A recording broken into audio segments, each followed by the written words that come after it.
Good morning, everyone. I'd like to call this meeting to order and acknowledge that we are in Treaty 1 territory, the home and traditional lands of the Anishinaabe, Innu, and Dakota peoples, and in the national homeland of the Red River Métis. Our drinking water comes from Shoal Lake 40 First Nation in Treaty 3 territory. My name is Carrie Linklater. I am your chairperson today, and I am joined via Zoom by Gail Anderson and Marcel Lorando, who are also panel members. Our city assessor today is Clayton Diachin, and our city secretary is Stephen Lunn. We will be hearing applications for revision of the assessment roll in accordance with the Municipal Assessment Act. The matters for which revision is requested have been described in each application, and we will limit discussion to those matters. The statements that are made at this hearing are sworn testimony, and anyone speaking to the matters must be sworn in. Be advised that comparison of assessments of properties are not considered evidence of market value by the board. The board is appointed annually by City Council and is independent of it and the city administration. It makes its decisions on the basis of the evidence provided at this hearing and issues a written order that will be mailed to all parties as soon as possible. Please note that the board's decisions with respect to an application may be appealed to the Manitoba Municipal Board if the matter pertains to assessed value or classification, or to the Court of King's Bench if the matter pertains to the application of exemptions from taxation. Should you wish to appeal, information on how to do so will be included with the board's order. With respect to the hearing process, I will confirm the points of appeal with your property to be addressed with each applicant following the swearing in. We will then have the assessor's testimony followed by questions that the applicant may have, and then the applicant's testimony followed by questions. Each side will have an opportunity to summarize if they wish. Once all of the evidence about an application has been brought forward, the applicant may leave. The process will repeat for each item on the docket today. The session will close after all the applications have been heard, and the board will deliberate in private and make its decisions. You will receive the board's decision by registered mail as soon as possible. And as information, all public hearings are live streamed, recorded, and will be part of the public record. This morning, we will be hearing items 1 through 10 on our docket. And Mr. Lunn, would you please affirm the assessor and the applicant? Mr. Assessor, please state your full name. Clayton Diachin. You affirm that the evidence you're about to give at this hearing is the truth, the whole truth, and nothing but the truth? I do. Thank you. And Mr. Story, can you please stand? Please state your full name. You affirm that the evidence you're about to give at this hearing is the truth, the whole truth, and nothing but the truth? Thank you. Be seated. Thank you. Good morning, Mr. Diachin and Mr. Story. Morning. Morning. And our first property we are going to be hearing is 459 Henderson Highway. And Mr. Diachin, if you would like to start when you are ready, thank you. Okay, thank you. File number 223255, roll number 02000423000. Address is 459 Henderson Highway. Earlier 2023, reference date April 1st, 2021. Assessed value is $1,080,000. Classification 20, liability taxable. It's a 1-building, 2-story that was built in 2017 with 6 suites and 6 outdoor parking stalls. As you can see on page 2, there is a sale from October 2018. I'll speak about that a little bit later. The income value summary on page 3 shows that we have 6 2-bedroom suites. Average monthly rent is $1,302.87.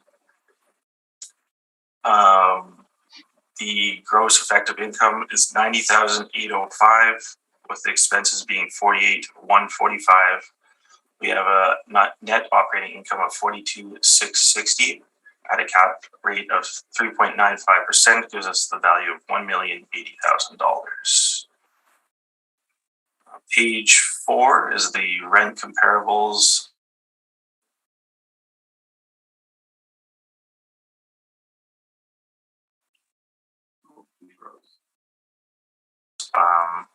Bedroom of the average monthly rent per unit. Page 5 is the cap rate evidence. So the following is a sample of actual sales that took place during the reference period, and the purpose is to show the individual cap rates to show the accuracy of the model and substantiate the model-derived cap rates. And you can see the various cap rates for these properties. Page 6 is the cap rate table. Under the multifamily column, you can see the 20th percentile to the 8th percentile cap rates. Continue on to page 8 is the MOS sales listing for this property back in July 2018. You can see it sold for just over $1.2 million. Page 9 is the sales mailer that we send out to them, and then they fill out. You can see that it indicates that it's not related parties. It's not associated, and it's a verified sale at $1.2 million.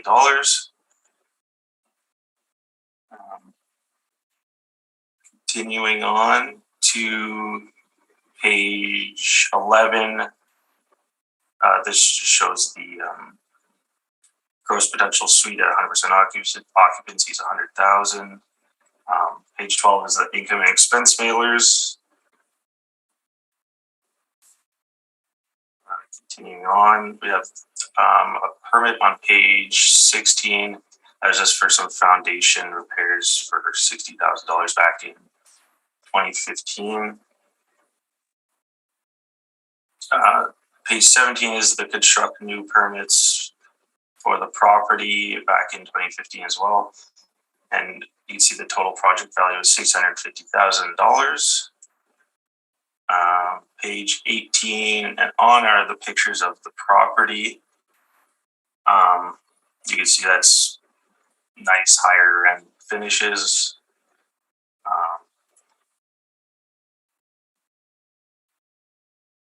And then the last page kind of gives a description of the property and some of the amenities and features of the building. And sorry, just one sec. I just wanted to note that, like, in 2019, the board confirmed the value at 1.1 million. So, and we're at we're just under that now. It's only a 2% increase from 2020, and that is my evidence. Thank you. Mr. Dychin? Yes. I would just ask that you refrain from speaking to previous board decisions, previous assessments. Oh, yeah. Yeah. Today's. So I'm trying to turn up the volume here. It might be me. I've got something in my throat also. Oh, no, that's all right. Yeah, I think I turned it up too. Okay, no, that's fair. And I thank you for your brief. Mr. Story, any questions? Yes, thank you, Madam Chair. We're not speaking to previous assessments, but that's not completely true. What you mentioned about the previous appeals, but I'll carry on. I don't want to speak to previous assessments. Mr. Dychin, have you ever visited this property? I have not. Okay. All right. So that's fine. Is it safe to say that everything on page 3 is model generated? That is correct. Okay. So there's no overrides. It's simply what the model is kicked out, and that's what you're defending today, correct? Correct. Okay. Did you review any of the statements to ensure that this assessment is commensurate with the income generating capacity of the subject? Sorry, can you say that one more time? I'm having a tough. Yeah, did you review the statements to ensure that what you're proposing here is actually bears some relation to the performance of the property from an income and expense basis? I mean, I reviewed. I noticed that they were reporting an NOI of 42,000. That's exactly what we have in our model. Okay, but the vacancy, for example, is very low. Would you agree with me on that? Like our vacancy, or Yeah, the vacancy that you've applied here is quite low compared to what they're reporting to you. well, I didn't see anything reported for vacancy. All right, I'll save that for my presentation. Now, the major sticking point here is this cap rate of 3.95%. Can we agree that that would be well below what the brokers are suggesting? And it would also be well below what you're suggesting in your own cap rate evidence. I mean, there is one, like there's outliers. You can see 700 St. Mary's is 3.6%. Okay. Now, 700 St. Mary's was built in 1961 and was a rehab, right? And this is a new property? That is correct. Okay. All right. And then just, so again, that 3.95, can you give us a sense of how the model would determine that this property ought to have a cap rate that's 105 basis points lower than what the brokers would suggest would be at the highest register of quality for new investment grade bills? It would just be like, I'm not a modeler, but it's based on like age and location and various other factors. I can't fully answer that. Okay. Page 4, your rental comps. Now, just in terms of how this parcel ID system works from the city, my understanding is that those first two numbers represent the neighborhood. Is that correct? Not that I know of. I'm not 100% sure, actually. Okay, because, can we agree though that your rental comps are not in the immediate subject vicinity? They're not like on the same street or anything. I don't think they're too far away. Okay, so for example, Try to find Mm-hmm. number 3, that's the Lady Joyce that we've heard a lot about. That's a fair ways away from the 400 block of Henderson, isn't it? Yeah. And it's a completely different asset, is it not? Yeah. Yeah, and there are a great deal of apartments on Henderson and in this East Kildonan area. So I suppose my question is, why didn't you use rental comps that were closer to the subject? I had a hard time finding buildings that only had like or similar suite mixes and year built on Henderson. Okay, so comp 2 has 149 units. Mm-hmm. Subject has 6, correct? Mm. Okay, so I think you made my point there. Now, in terms of your cap rate evidence, let's go through this very quickly, and Madam Chair, I'll ask that we go through it once, and that my comments and questions carry forward to the balance of our brief, or to the balance of our docket. We have 10 properties today, so I'll try and speak to these very quickly. So in terms of 2390 McPhillips, which you've used as a rent comp, Mr. Deitchen, can we agree that property, the rents that were being achieved at the reference date were below market and certainly below the CMHC standard at the reference date? Yes. Okay. And can we also agree that 700 St. Mary's, which you've identified quite rightly as an outlier, was purchased with the intention to renovate? As far as I know, yes, but I'm not familiar. Okay, and that's fine. Now, the other question that I have about your cap rates, when we go to the cap rate table on page 6, there's some talk about the model. Now, the comps that are on page 5, were these considered when the model was generating the cap rates for the purpose of this cycle's reassessment?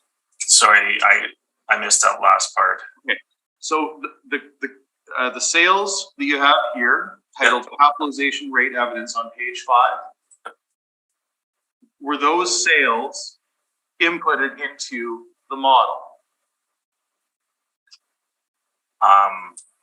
That I'm not too sure. Okay, and it says here, and again, we'll just go through this once. The model says that it uses estimated net operating income. Is that correct?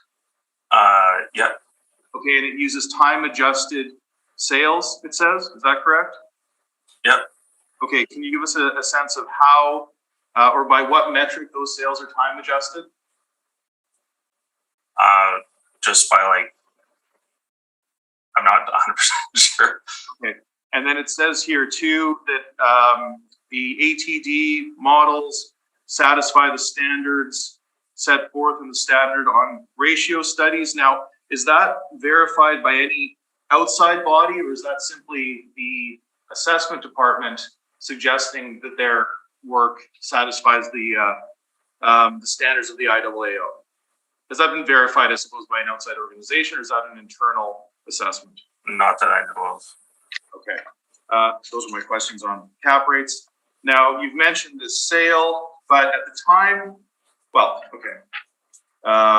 At the time of the sale, you have something on your last page here. And was this meant to be call it a long-term rental or some such thing at the time of purchase? Are you aware? Sorry, say that one more time. Okay, so when the fellow purchased this property, yeah, it looks as though that it says, for tourists, cozy accommodation under room facilities. So on that back page, first of all, how old is that listing that you put in here? The one on page 8? 22. Oh, the last one. Yeah. That I'm not 100% sure. Okay.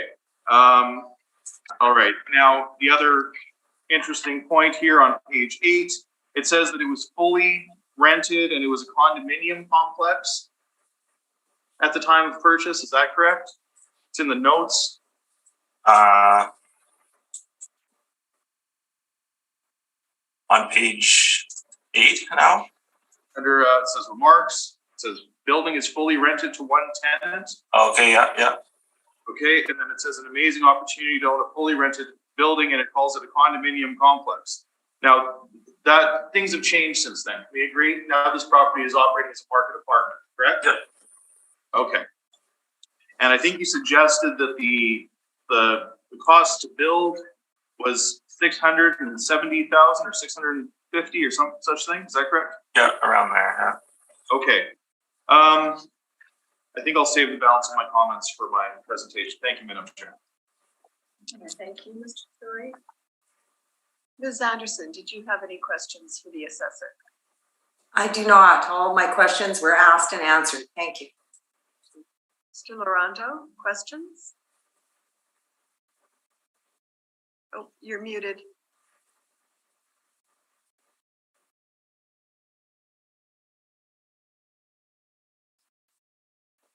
I'm sorry, I had my mic off. Looking at your comps, were any of those apartments condos when they were sold?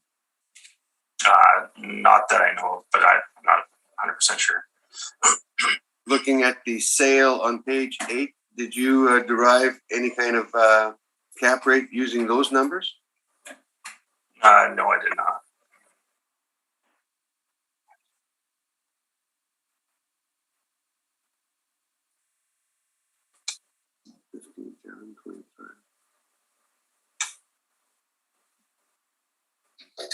Okay, I've got no further questions.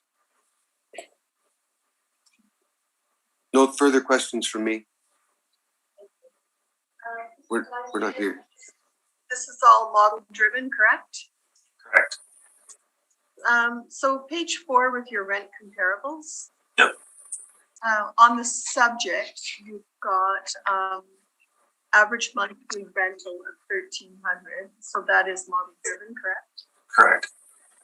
And on your comparables, on those, are they also model driven or are they actual?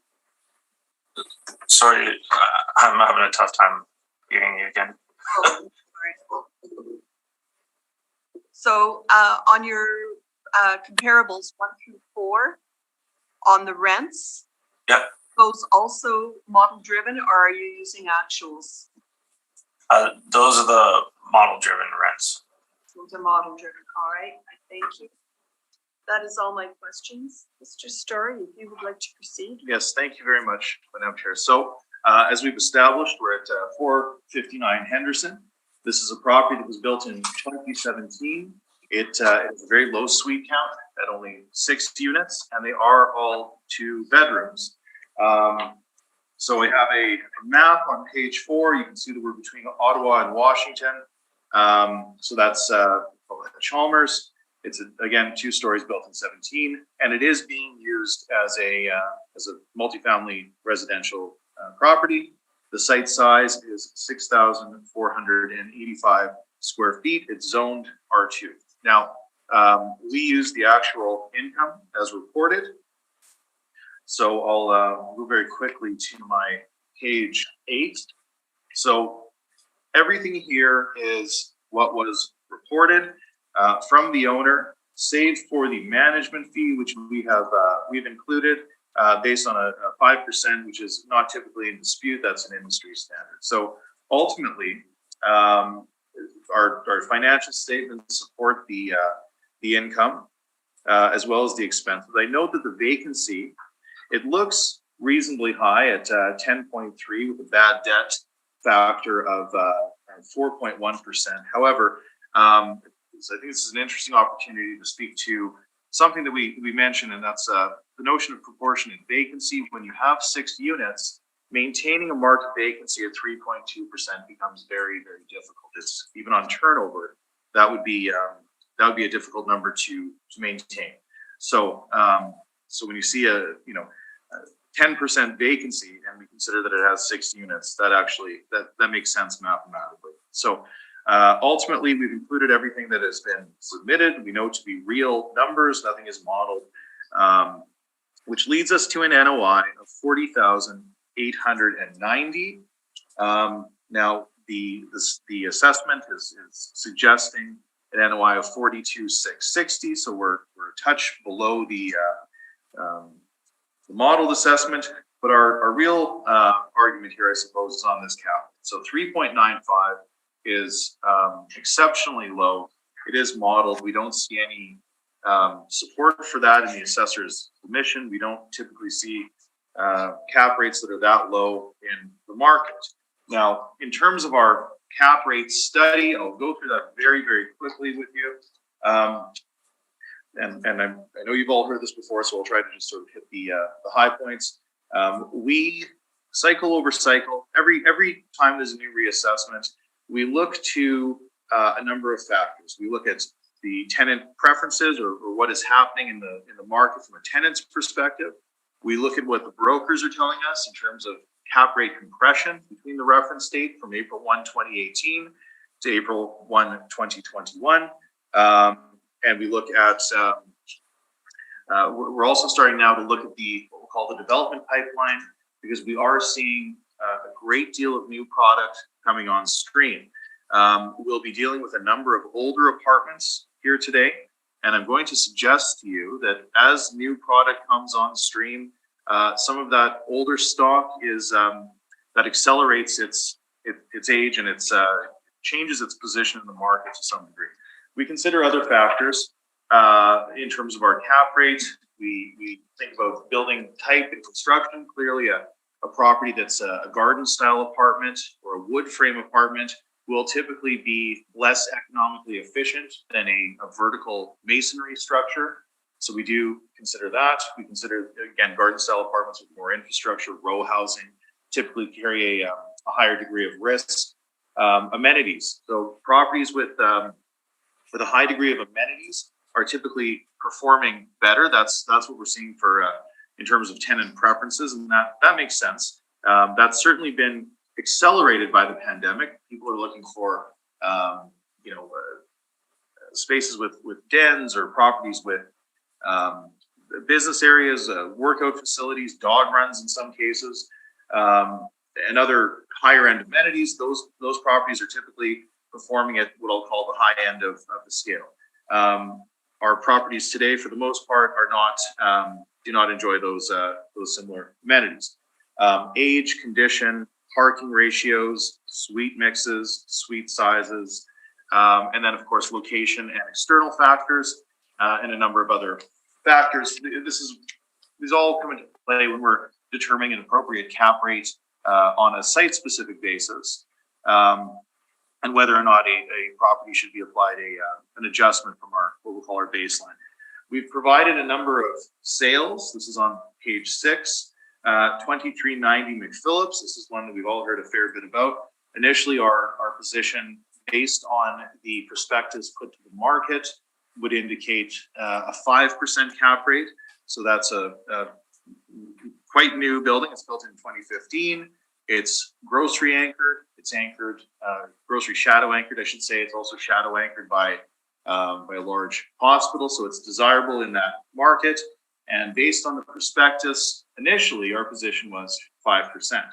As this cycle has gone on and we've learned more, we learned the rents at the time were below CMHC.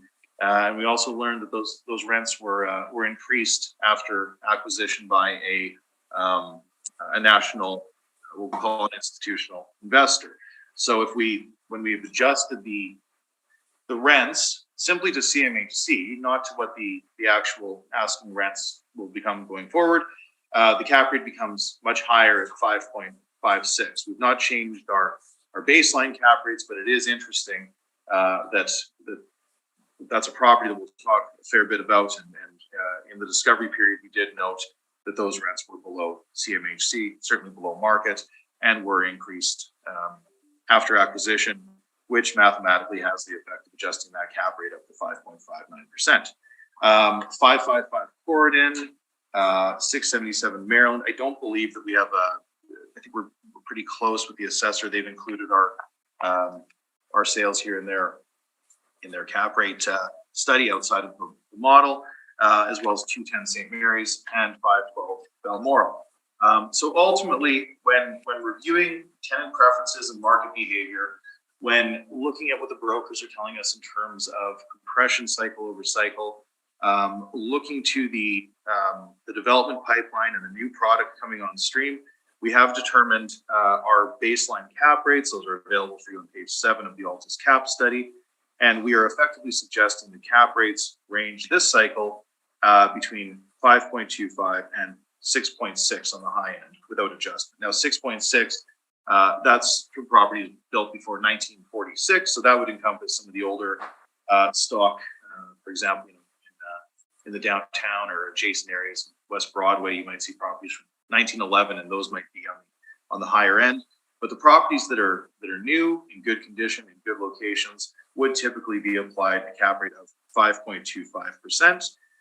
What we'll call the middle of the road, that's going to be a number of the properties that we look at today without adjustment, should be applied a 5.5 cap. And then we have a cohort between 46 to 59, where our baseline for all for low rise and high rise, I suppose would predominantly be low rise, is 5.75%. So that is our piece on cap rates that I asked carried forward to the balance of our docket. But all that to say, for a subject property, so because it is a newer property, we're not suggesting that there's any issue with condition. Location is fine. We are suggesting a baseline cap rate of 5.25%.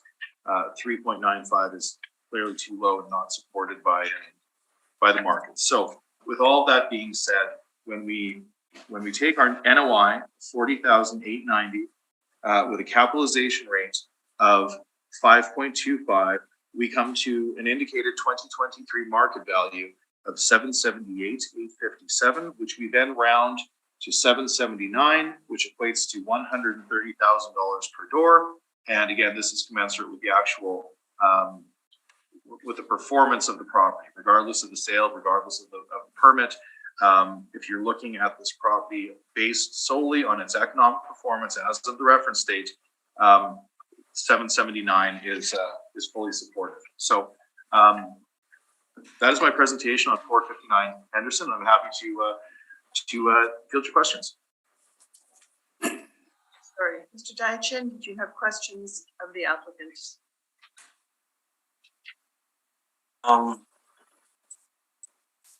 No questions.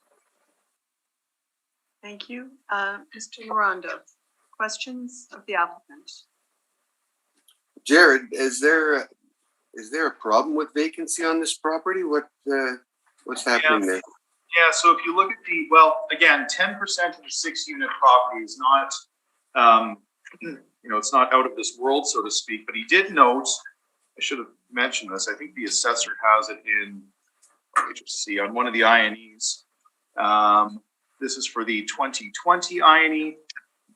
He's saying many months of no income, much damage to suites and large repairs. Now, it's interesting because sometimes we'll see the assessor suggest that a lower or a property that's more available to many people in the market would carry less risk. And I think this actually shows us that if you don't have a professional property management company with all the mechanisms for tenant verification in place, then yeah, it's certainly a difficult business. But so no, I'm not suggesting that there's a problem with vacancy, but in an owner-occupied, smaller suite count unit or asset such as this, we do run into some of these issues with larger repairs. And actually, the city's been reasonable in adjusting those repairs upwards. But no, there's not a chronic vacancy issue.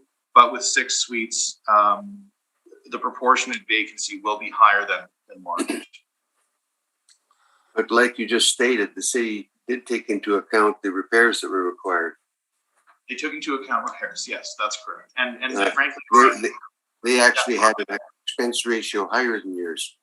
They did. Yes, they did. But ours is based on actuals, and theirs is based on the model. So, and ultimately, we're within, I believe, $2,000 on the NOI, but the cap rate. So, I suppose that these properties with lower suite counts that are called the mom and pop assets typically would carry more risk. So, I suppose the crux of our argument is going to be based on the cap rate. So, I suppose we've captured the risk profile, I think, adequately at 5.25. We're suggesting at 3.95 is just extremely low. I'm done with my questioning. Thank you. Ms. Anderson, did you have any questions? Just a question in regards to this building was constructed in 2017, and I heard the value of the construction was between $650,000 to $680,000, and the proposed assessment that you're suggesting for today is market value is $779,000.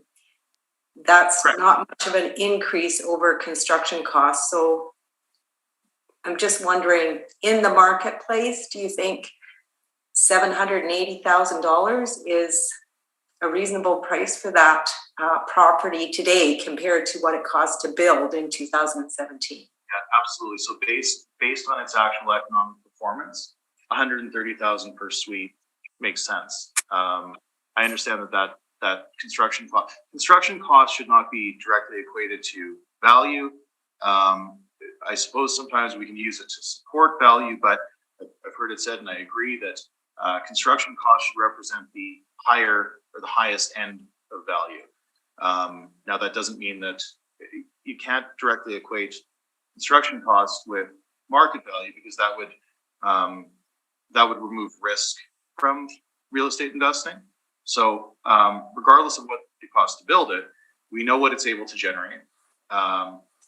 And we know what the market cap rates are. So ultimately, yes, I do believe that this value is commensurate with its performance on the market.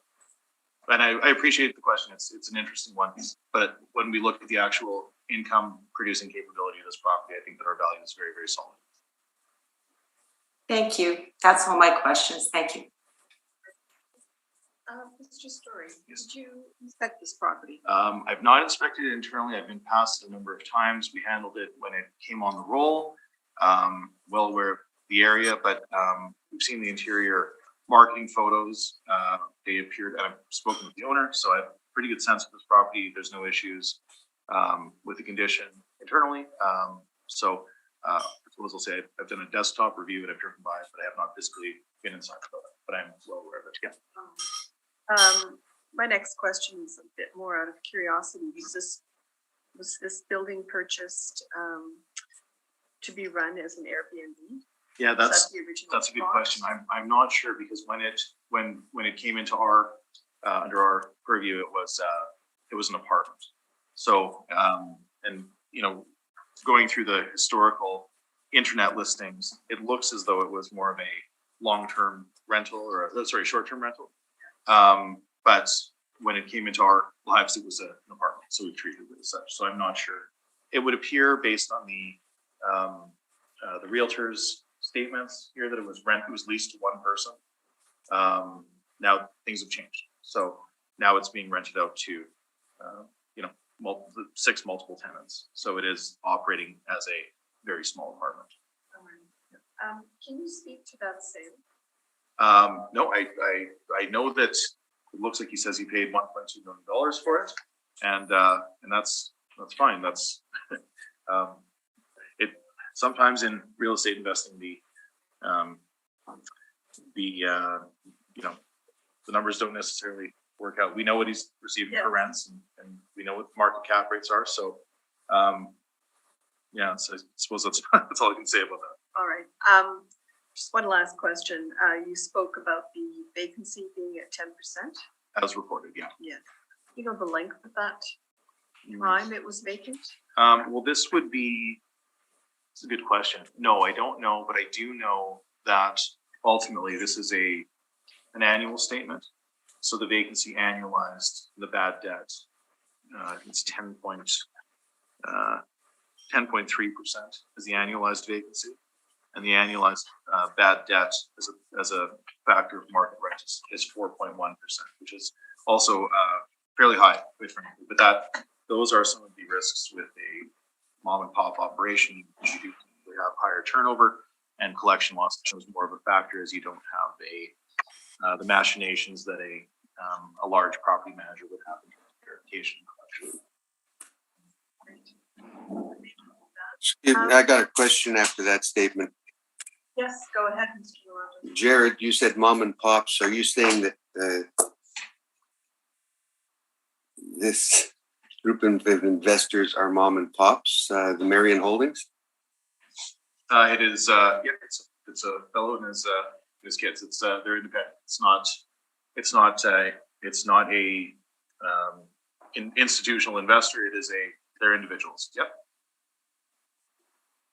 Is this not Marion Holdings? No. This is 459 Henderson. Okay.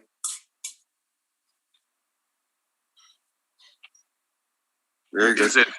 No, I just want to make very clear about that. It's not Marion Holdings. It's a fellow and his kids. Okay, thank you. Thank you. Mr. Diachin and Mr. Story, do either of you have a wish for a summation? I think we covered it. I guess I'll just say again that no knowledgeable seller would sell this for $780,000 after buying it for $1.2 million just a few years ago. That's all. Okay, well, then I suppose I will make a summation that the income,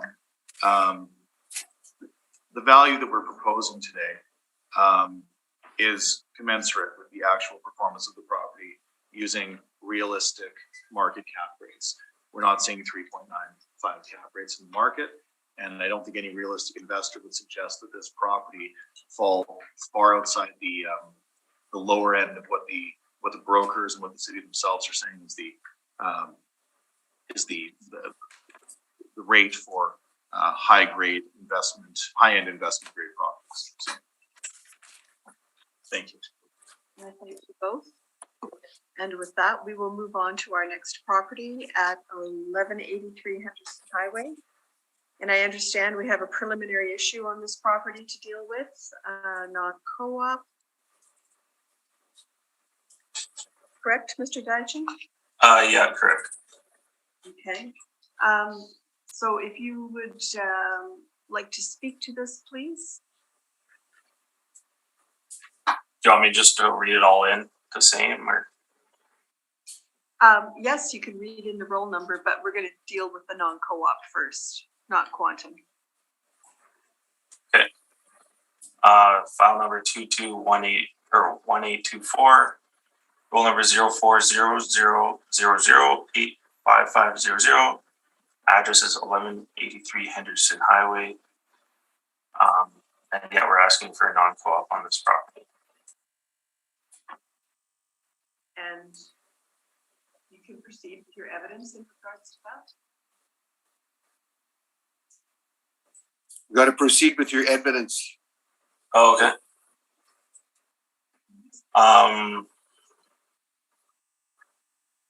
Sorry, just give me 1 sec. One building, 2 stories, 1971 year No, build. no. I'll stop you there. But What? she can't, Marcel, it's okay. With your non-co-op, please. The information on pages. Oh, just, okay, well, page 8. And 9, section. Oh, okay, gotcha. Yeah, these are the letters that we sent out, and it shows that it was delivered to them. Page 9 was I guess this was like the registered mail for the property. That is all, and then I pasted in INEs, but those are 2018 ones. Those aren't the 2020 ones.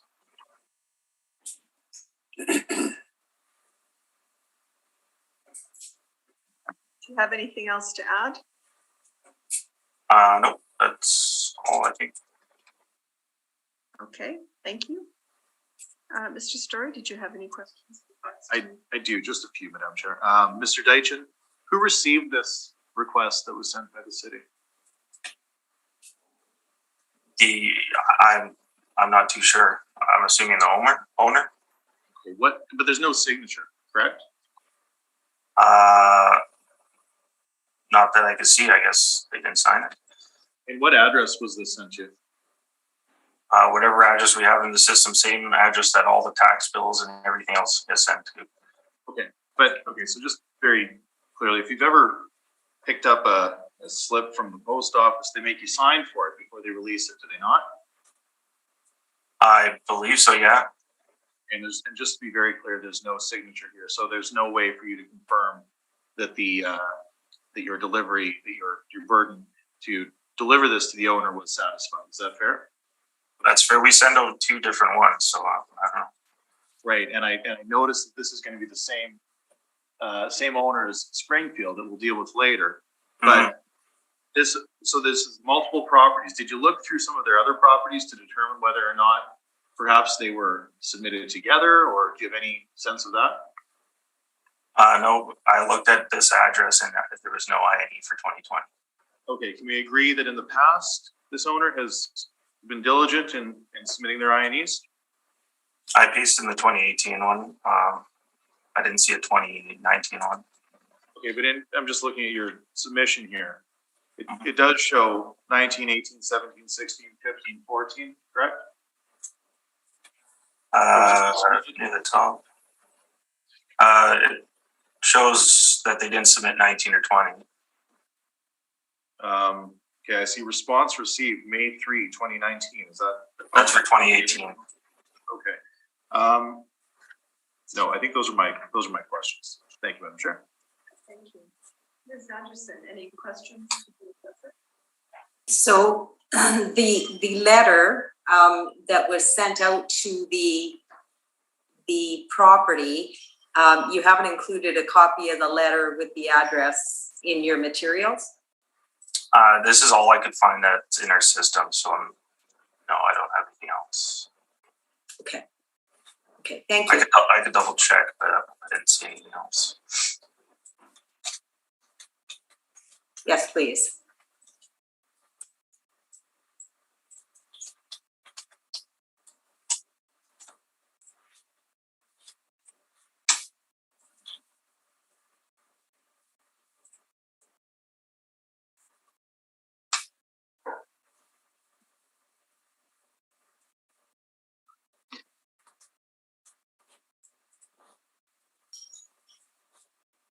Sorry, this is really slow.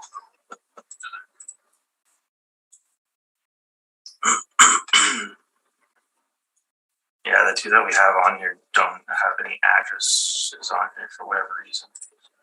Okay. That was just sort of scanned into our system. Okay, so on page 9 of the material that you presented, yeah, that indicates that it's delivered? We sent it to them, yeah. It was processed and It was processed, And delivered, sorry, on June 11th. right? Okay, thank you. That's all my questions, Mr. Chair. Madam Thank you. Chair, sorry. Mr. Laurando, did you have questions? No questions. So Mr. Dychen, you did not include the letter from the city. And you have no address specifically on page 8 or 9, correct? That is correct. I pasted all that we had in the system. Okay, thank you. That's all my questions. Sorry, if you'd like to. Yes, just very quickly. So I did reach out to the client through the property manager. They are out of town until the 20th, unfortunately, so I wasn't able to speak to them directly. But based on what I have in front of me, I see that there's no letter, there's no address, and there's no signature. So in this case, I don't think it's appropriate that the penalty be applied based on the fact that the city cannot meet their burden of proof that this was indeed submitted to the owner. So I think we've covered most of it, and I'm going to suggest this. My comments carry forward for Springfield. It's the same. It's a virtually identical situation. So those are my comments. Thank you. Mr. Dychen, did you have any questions of the applicant? No questions. Thank you. Mr. Laurando? Are you, the tracking number, does that not relate to the address?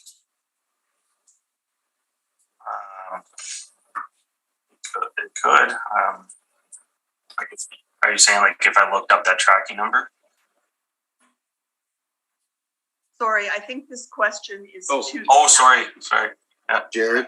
Yes, so my experience with registered mail is that, the tracking number should relate to an address. Now, I believe that those tracking numbers have a lifespan. I don't even go onto the Canada Post website, type in tracking number after a certain number of days and see the history. But what I do note is that it looks as though, and I've used to be in a mail order business, so I know a bit about this, that that letter would have been, they would have tried to deliver it to some address.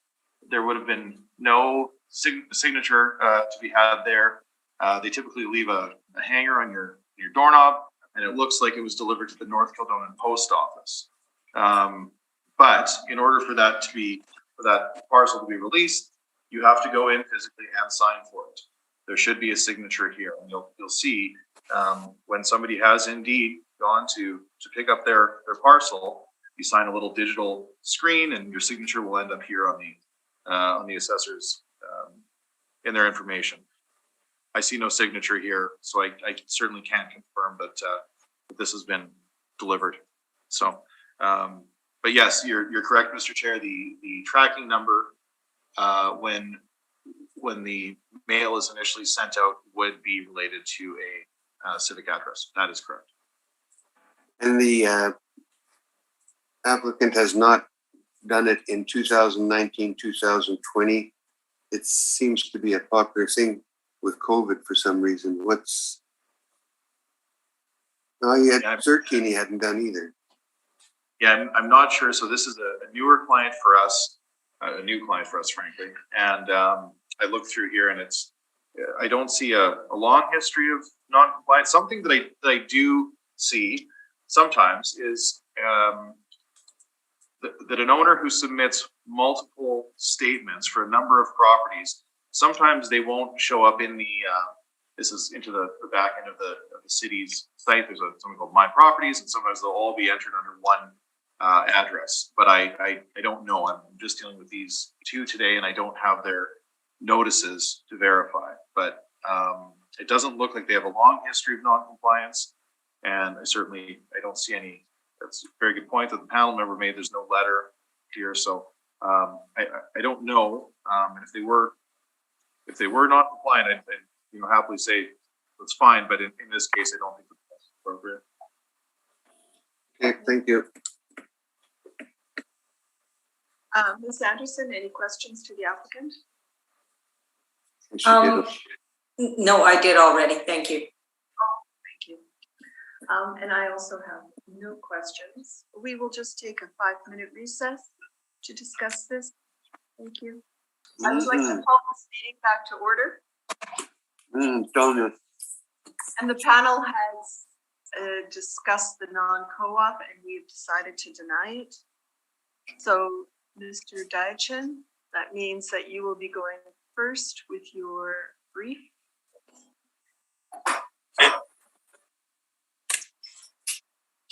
Do I go through the file number, I guess, again? Nope. Detail. Just start at the top. Okay. File, oh, my connection is unstable. Uh-oh. Can you guys hear me still? Yep, we can hear you. Okay. File number 221824, roll number 0400008550.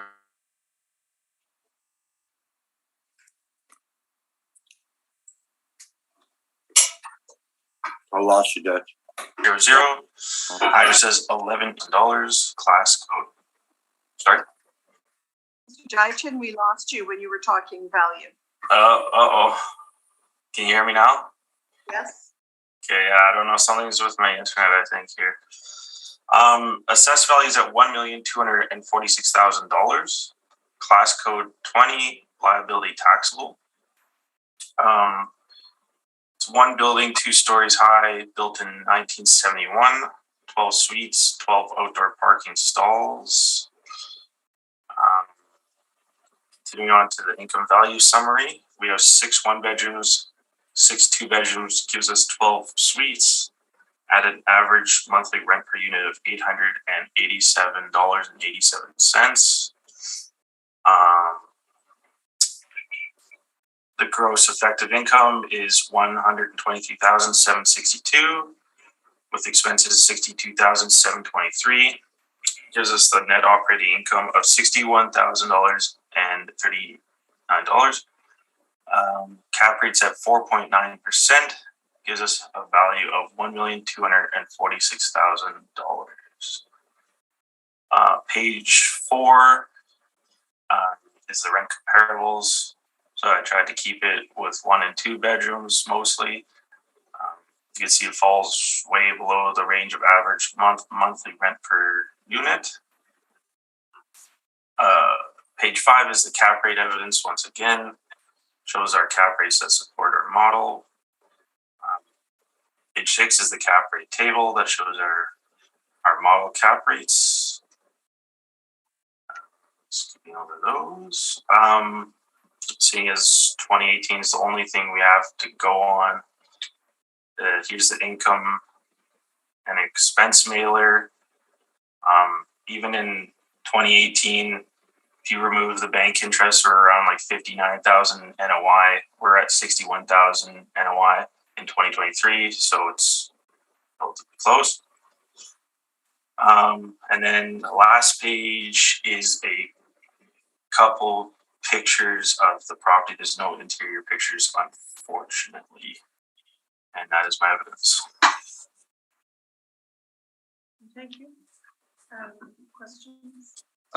Yes, thank you, Madam Chair.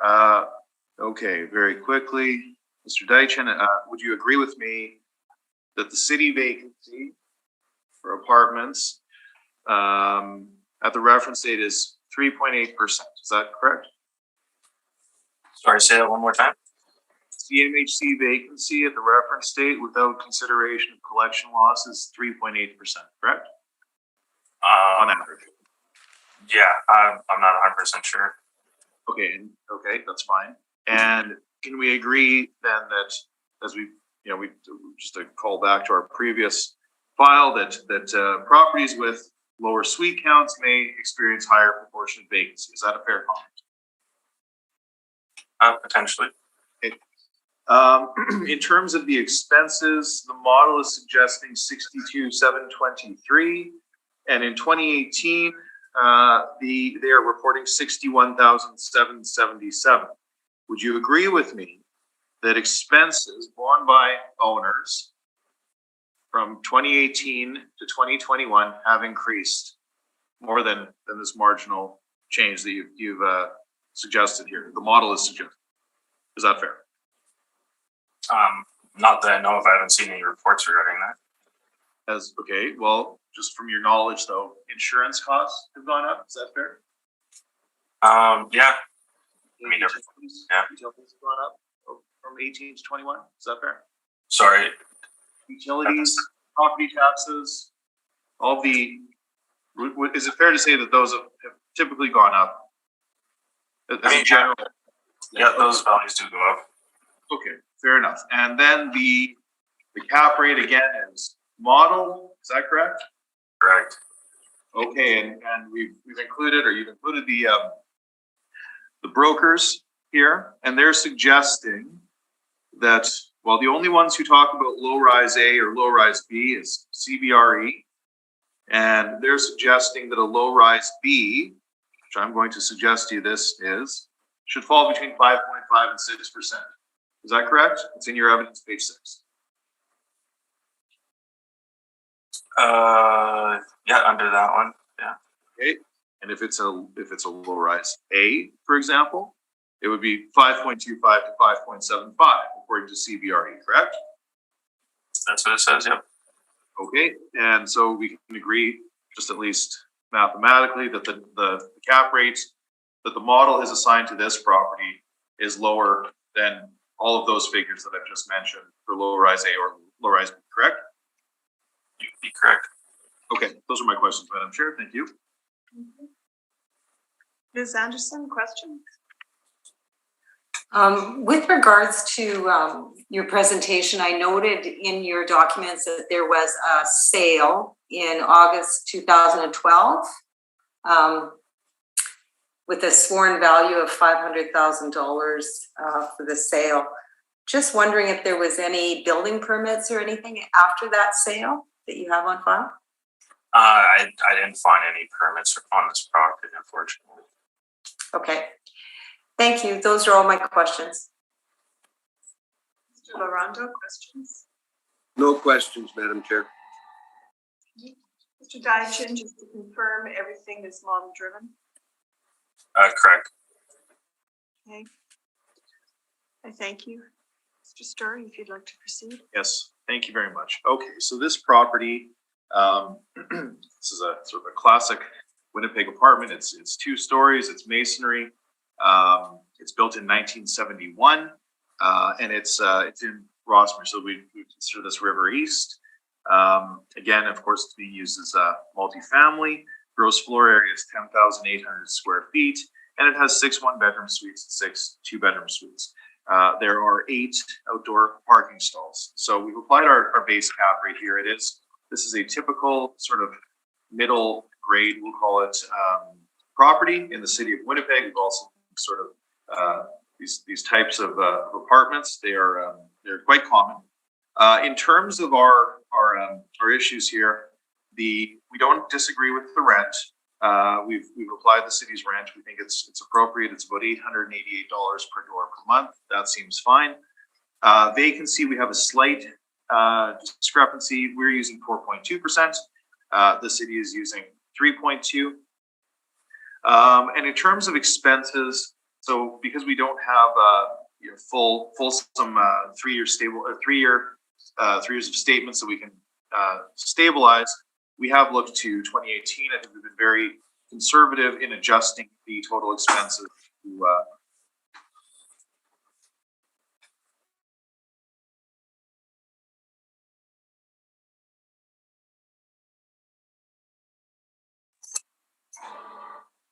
You're all frozen. at 61,000 and change, and of course the cap rate. As many of the arguments you'll hear today are going to be based on the cap rate. As I mentioned, this property would be considered very typical of Winnipeg's older apartment stock, and we are applying a cap rate of 5.5%, which we believe to be appropriate of these properties that are from the 60s and 70s. So I'll leave it there. You've heard my cap rate submission. well been provided with it, but we believe that 5.5% is a very solid cap rate for this property, which leads us to an indicated market value at the reference date of $1,045,149, which we of course round to $1,045,000. And this is based on a slightly lower slightly lower NOI than the assessor based on what we've submitted here on page 9, and a cap rate that is more commensurate with the Winnipeg market at 5.5. So again, our request is $1,045,000, and a thank you. Thank you, Mr. Stewart. Mr. Diachin, any questions of the applicant? How come you use the 4.2% vacancy rate? Sure. So as I mentioned, we know that the city's average is 3.8, but again, that doesn't account for collection loss. As we've seen in the previous file, properties with lower suite counts tend to experience higher proportionate vacancy, and that's a natural mathematical thing. So that was based on our judgment. I know that in some cases the city uses 4.2 for different areas, or 3.2. I think 3.2 is reasonably low, although we have accepted that in some other files here today. But I think 4.2 in the mind of a prudent investor, knowing that the actual vacancy is 3.8 without any factoring for collection loss, with a lower suite count, I think 4.2 is solid. So it's based on our opinion, but I think that it's reasonable given our submission from CMHC, which is in our cap rate study. Sorry, I also cut out during the presentation a bit there. How did you come to the $65,000 expenses? Oh, sure. So as I mentioned in my questioning of your evidence, just go back here very quickly. In 2018, they recorded, I think it was $61,777. Pull it up here. Yeah. That's including bank interest as well. Oh, okay. Well, regardless, 65,000 comes to an expense ratio on this property of 53.1%, which is, I think it's very reasonable for a property of this vintage. It is, again, without having fulsome statements, I think it's reasonable that 65,000 an expense ratio of 53.1 is reasonable. We're just a couple ticks north of the model, but I think that's supported. So it's based on our judgments, but yeah, that's it's based on our experience looking at these older properties. 53% is fine, I think. No other questions. Mr. Larondo, questions? No questions, Madam Chair. And Ms. Anderson? My questions have been asked and answered. Thank you. As have mine. Do either of you have a wish for a summation? Mr. Stewart? Just very quickly, and this, for many of the properties that we'll see today, these 1970s built properties should not be applied cap rates that are commensurate with the newest, latest, and greatest. I think that that 5.5 is very reasonable, given the fact that it is sort of the middle of the Winnipeg apartment stock. So I think that 5.5 is quite reasonable for this property and for a number of similar properties that we'll deal with today. Mr. Diachin? No, thank you. All right, we will then move on to our third property, number 30 Donwood Drive.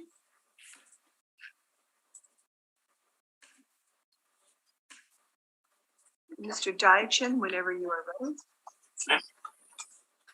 File number 222500, roll number 0400190410. Address is 30 Donwood Drive. Assessed value $6,075,000. Class code 20, liability taxable. Is one building 3 stories high, built in 1973, with 50 suites and 48 outdoor parking stalls. continue on to page 3 is the income value summary. So we have 2 bachelors, 31 one-bedrooms, 17 two-bedrooms, giving us 50 total units at an average monthly rent per unit of $997.53. Effective gross income is $579,365. With the expenses at $269,521, gives us an NOI of $309,844 at a cap rate of 5.10%. That gives us a value of $6,075,000. Page 4 is the rent comparables. Once again, falls on the lower end of the range of average monthly rent per unit. Page 5 is the cap rate evidence. Once again, supporting our model of cap rates. Page 6 is the cap rate table for the model. Page 8 is the income and expense mailers.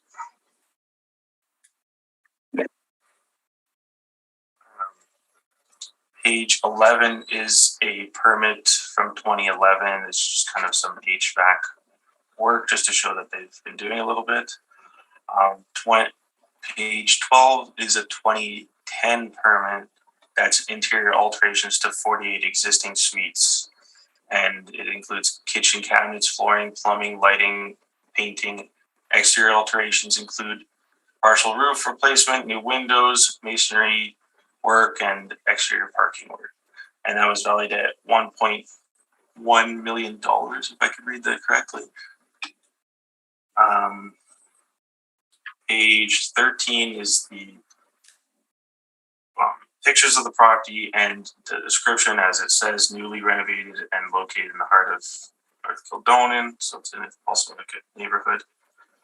You can see the pictures on page 14 and on, some of the work that they've done.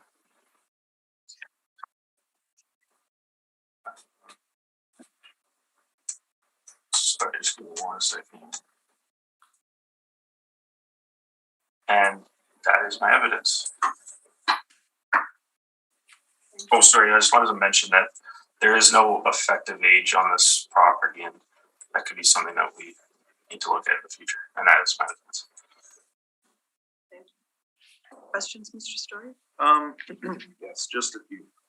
Okay, very quickly, Mr. Deitchen, just as a general comment, would you agree with me that this property has, well, I don't know if I'll say poor, but it has a suite mix that would not be considered ideal in the eyes of the market as the reference state, based on the high predominance of one-bedroom suites? Is that fair to say? So, sorry, what's that based on? So this property has 50 suites, Yeah. 2 bachelor units, and 31 one-bedrooms. Would you consider that a poor suite mix in the eyes of the market?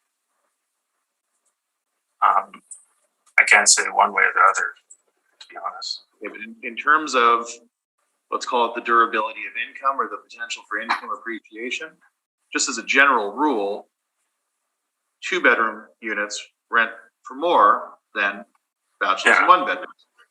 Okay. Okay. But is that considered, or is suite mix considered in the model at all? I'm not too sure. I'm not a modeler. And this is indeed all modeled. Is that correct? Sorry, which? The workup on page 3, is that all modeled? It's all model derived? Yep. Okay. And in terms of the rent comps, now, looks like 1, 2, and 3 are in Elmwood, aren't they? I believe so. I'd have to double check. So, and are those actual reported rents, or are those also model generated rents? Those are the model generated rents. Okay, so then I guess the question becomes, instead of looking at why does the city not look at the actual reported rents in the subject, as opposed to looking to model rents for other properties to determine what the contract rents ought to be in the subject? It just seems It seems like when you make that many adjustments, there may be errors. Is that, can you speak to that? I can't. I'm not too sure. Okay, that's okay. But safe to say, it's all modeled and there's no consideration for the actuals. Okay. My questions about cap rates will continue forward. Now, you've mentioned these permits, but can we agree that these permits are from the year 2010, 2011? Would not necessarily be relevant to our discussion today. It still shows that they've renovated the building and it's not in the 1970 condition still. Okay. So, and that would be reflected in the rent that it's able to achieve, would it not? Yeah. Okay, those are my questions. Thank you. Thank you. Mr. Larondo, questions? No questions, Madam Chair. Ms. Anderson? I have no questions, thank you. Just have one question.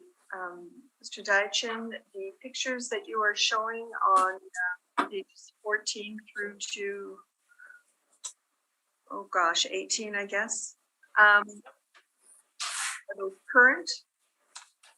Yeah, those ones like I just pulled off the website. So I assume that they're up to date. All right, thank you. That's all my questions, Mr. Story. The floor is yours. Madam Chair, and just while it's top of mind, those photos are indeed marketing photos. They're staged and they're used for 30 Donwood and then 70 Donwood as well, which we'll be discussing later on in the docket. So, okay, so we're on Donwood Drive, and this is north of Sutton. Or sorry, it's the north side of the Sutton and Donwood intersection. It was built in '73. Again, the suite count is I'm going to say it's not ideal. We haven't adjusted upwards for it, but it does bear mentioning that we have 2 bachelor units with 31 one-bedroom suites and 17 two-bedroom suites. Recall in my cap rate discussion that as we analyzed the Winnipeg apartment universe and we looked at tenant preferences, we noted that there was a strong preference towards larger suites. So that's the basis of my comment regarding the suite mix being not, let's say, maximally productive, for example. However, we've not adjusted. So we've used the actuals in place. If you follow me, please, to page 10. In this case, we have multiple years of income and expense data. And you can see the actual rents less discounts. Now, we don't dispute that this property is well maintained. It certainly is.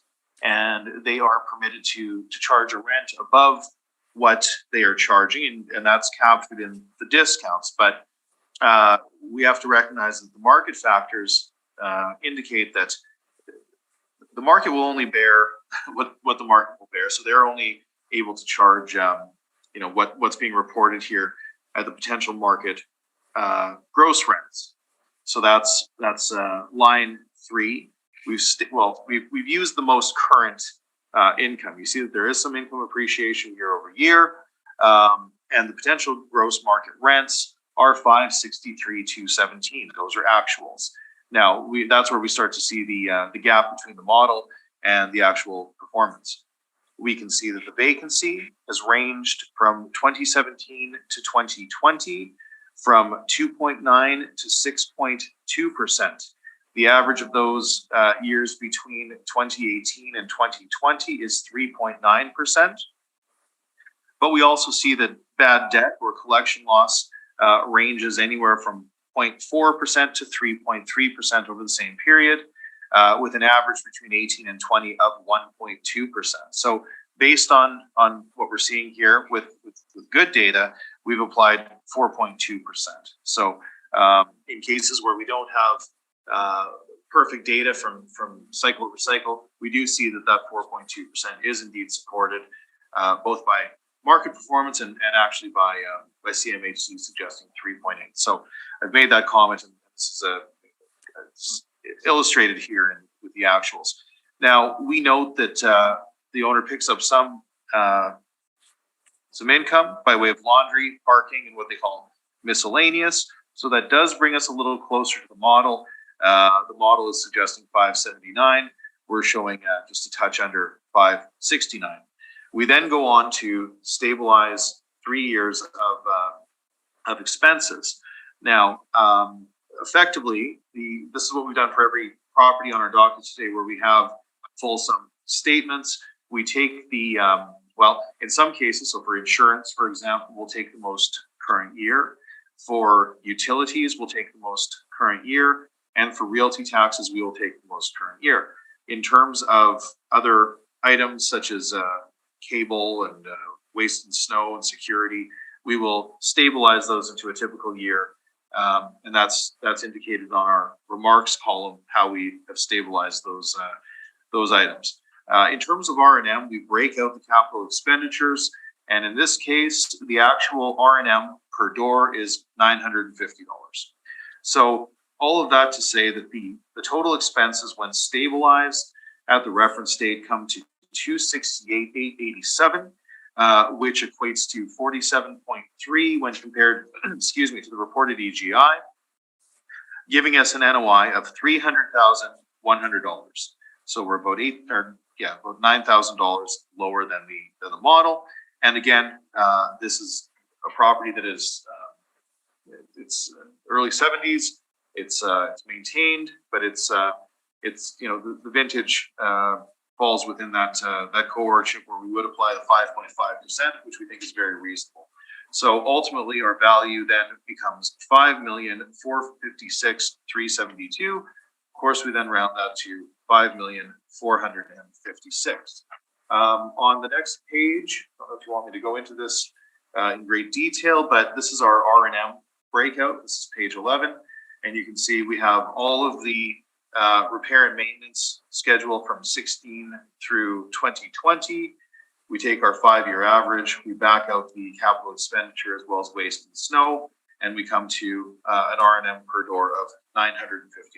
So that just further supports our income workup. And again, 5.5 is the cap rate that we're using. 5.1 is very low. That would be the cap rate that we would typically see on a brand new high rise, not an older property with the suite mix and of this vintage. So we do respectfully submit that the value at the reference date not exceed $5,465,000.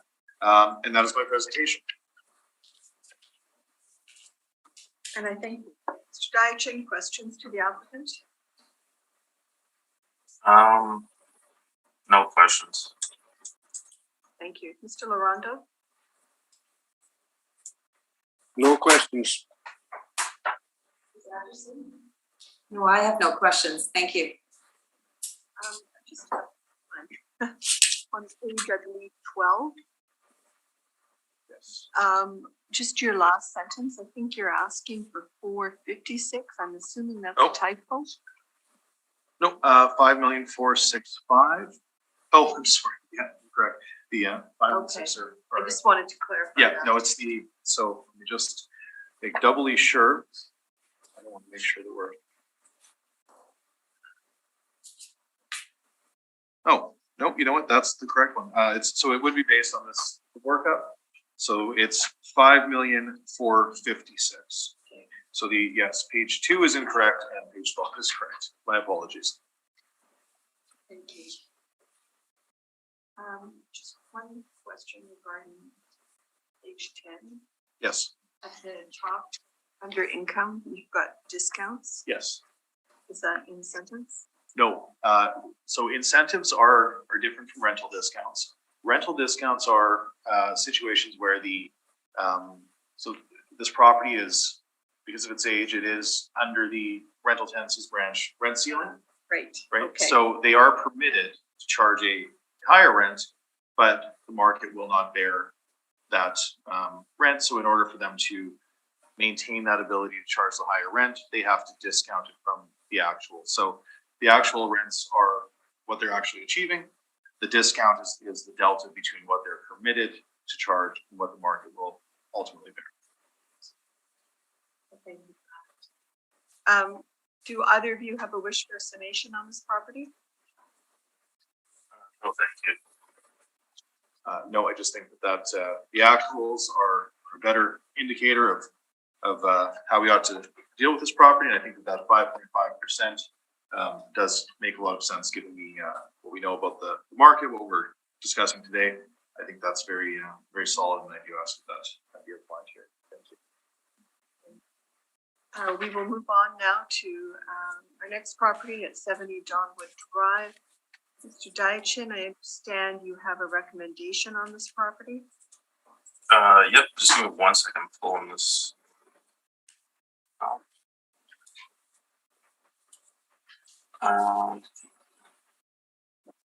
As file number 222504, roll number 0400190550, and this is 70 Donwood Drive. I have a recommendation to reduce the value to $6,075,000 based on the NOI of $309,844 and the cap of 5.10% to be consistent with the property that we just looked at 30 Donwood Drive, because they are virtually the same. Mr. Story, are you accepting of this? No, I would like to proceed, but I thank you, Mr. Dyachin, but I think we're still a touch apart, so I'd like to make my presentation, and I just on principle we're not agreeing to a 5.1 cap on this property, so I'd like to proceed. Thank you. Mr. Dyachin, if you'd like to proceed with your brief, please. Okay. It's a one building, 3-story, built in 1973. Once again, no effective age on this building. 50 suites, 40 outdoor parking stalls. It's the same suite makeup, 2 bachelors, 31 1 bedrooms, 17 2 bedrooms for 50 suites at an average monthly rent of $1060.71. Gross effective income is $616,060. Expenses $292,505. I guess I made the recommendation to the NOI, so it would be at $309,844 like the previous property. 5.1% cap rate would give us the value of $6,075,000. Rent comparables, I use the same rent comparables as last time. You can see that it falls in the low end of the range of the average monthly rent per unit. Once again, the cap rate evidence on page 5 shows the support of the model cap rates. Page 6 is the cap rates table for the model. Page 8 is the income and expense mailer. Continue on. Same permit as last time because it was combined or is the same kind of work for both buildings that they did. So they renovated all the suites back in 2011. And then pictures on from 13 to 18 are the same pictures as before, but it says it's a newly renovated and located in the heart of North Kildonan. And that is my evidence. Thank you. Mr. Story, questions? Yeah, just a few, thanks. So, well, I mean, it's virtually identical to the previous property, so I won't belabor questions, but just one very quickly, Mr. Dyachin. These properties are virtually identical, but this one does suggest that the gross potential income is lower than the previous one. This is on your page 9. Is that correct?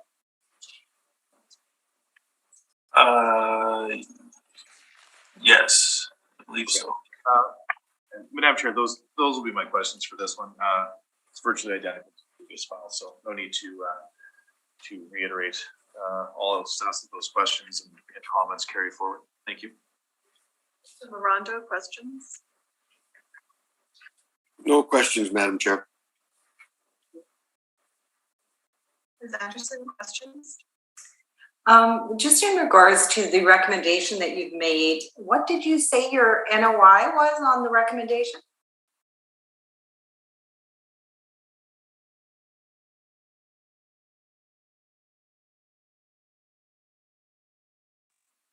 309,844. Okay, Sorry, Ms. Getting Anderson, frozen again. sorry, we're gonna have to go back to Ms. Anderson because we froze. okay, I was asking to confirm what the NOI was on the recommendation, 309,844. Is that correct? That is correct, yeah. Okay, and when was the last inspection of this building or the other building? Can you advise? If you want to give me like 1 minute, I could double check.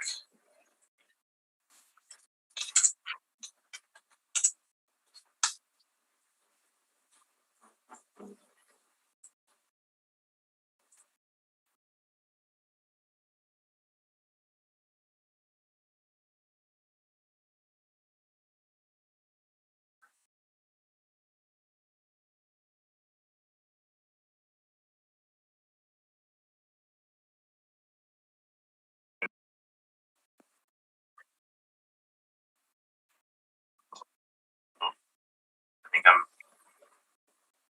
Hello? Yes? Oh, yeah, in 2014, there was an inspection. Sorry, I don't know. Something's going on with the internet here. 2014? Yeah. Thank you.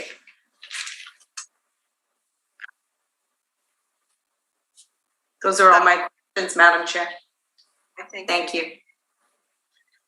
So, Mr. Deitchen, my question is in regards to this inspection that happened in 2014. And they had the renovation in 2010-11, yet there is no effective age on this property. Can you speak to that at all? I think what they did, they changed the income quality on the property. I'm not too sure why they didn't look at the effective age, but it'll definitely be something that we might have to look into afterwards and possibly inspect once again. Do you have any notes from that inspection in 2014? Yeah, I could pull them back up.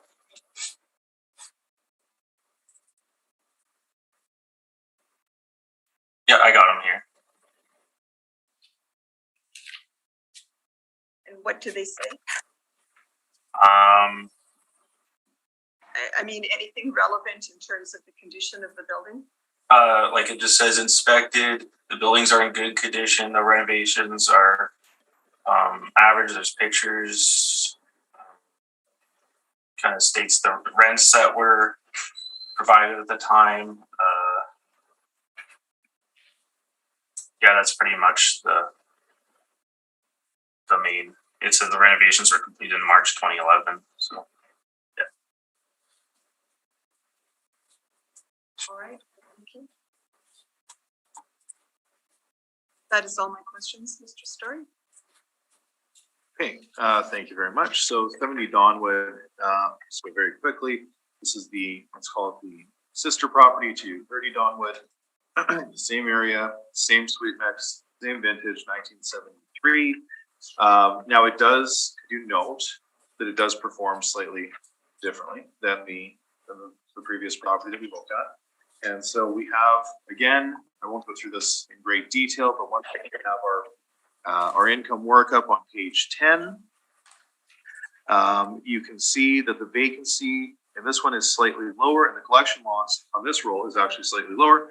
So we've accepted the 3.2, though it looks as though in 2020 it was at about 3.7 total collection loss and vacancy. So where we're really apart here is on the gross rent. So the city's suggesting 636. We're at 546 based on actuals. Again, we note that we pick up miscellaneous income, we pick up parking, we pick up laundry, which brings us to an EGI of 561, which is still substantially below the model's 616.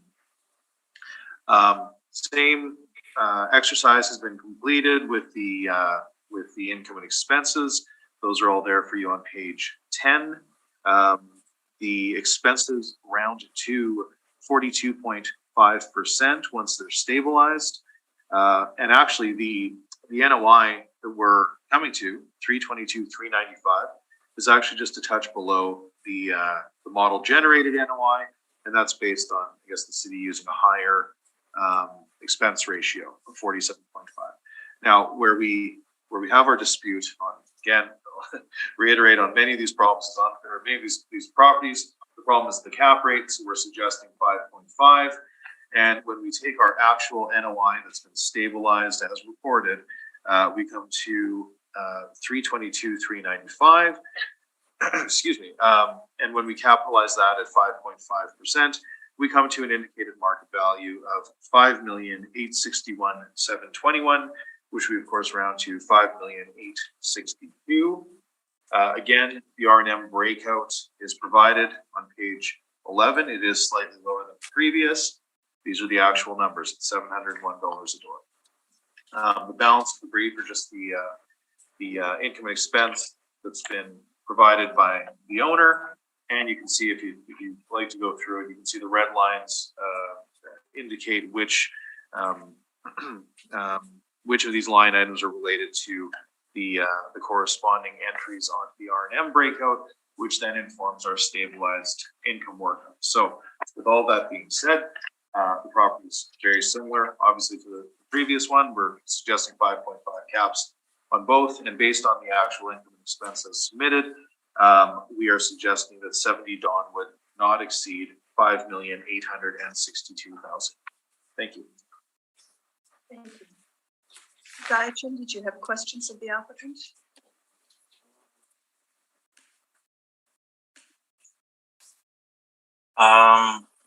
No questions. Thank you. Mr. Larondo, questions?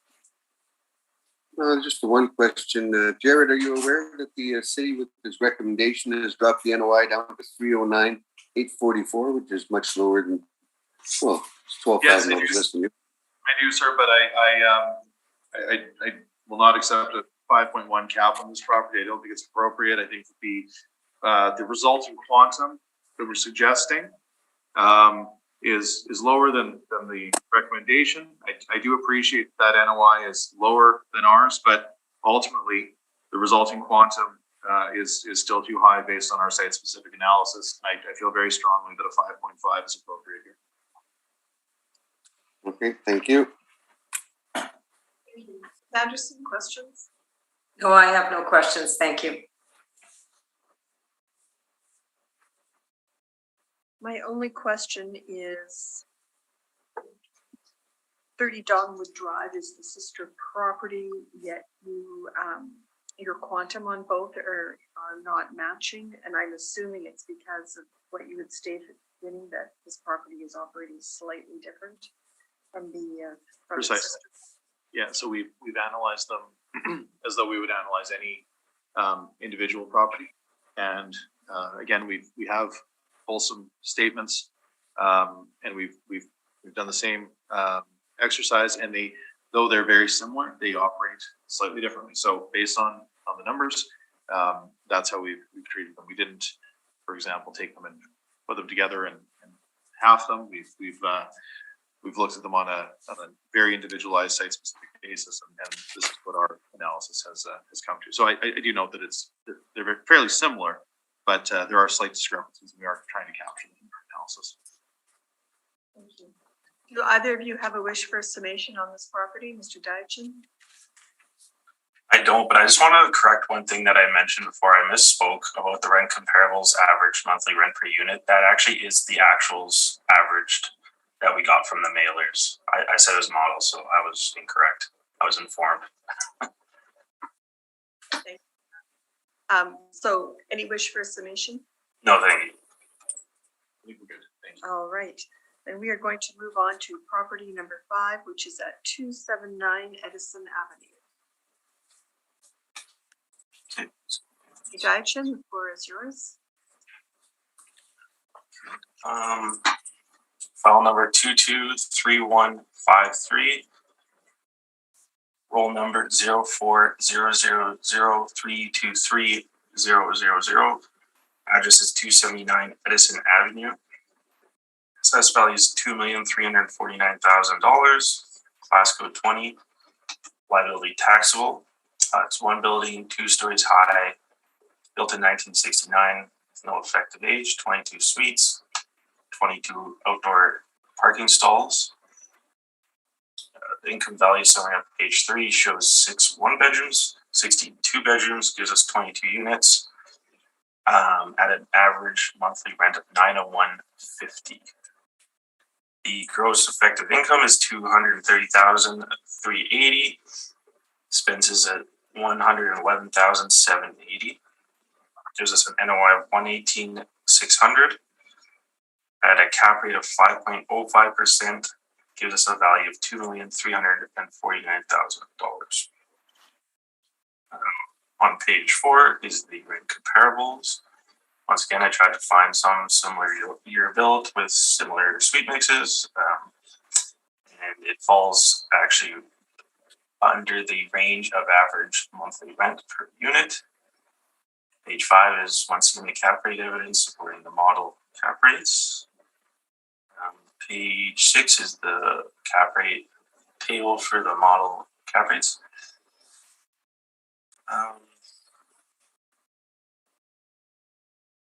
Page 8 was actually a little workup that I was doing for this property. And you could see that the NOI was coming in relatively close, but then I noticed that on their income expense mailers that they're reporting very high vacancies. So that number might be slightly different. If you look on page 9 and 10, you see the mailers from 2017 to 2020.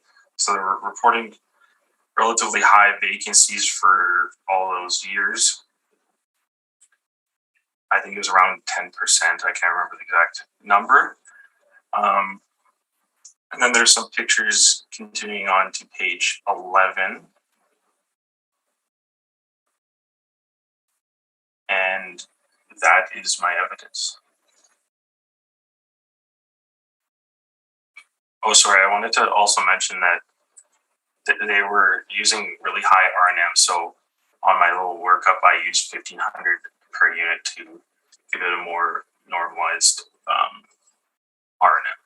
And that's all. All right, and thank you. Mr. Story, questions? Yes, thank you very much. Mr. Dation, to your knowledge, when the new assessments come out, I want to be very careful that I don't mention any other previous cycles, but is there not a review that the department calls a percentage increase review?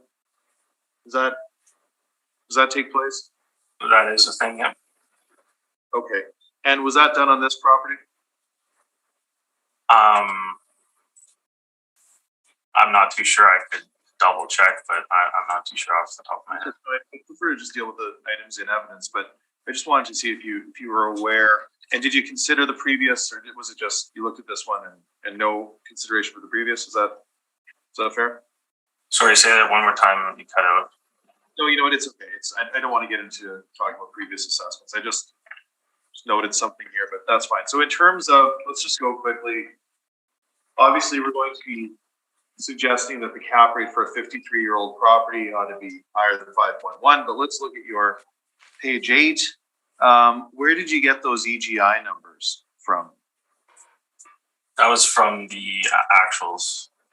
Okay, but I see on page 9, it doesn't seem like those EGIs line up. Do they? Yeah.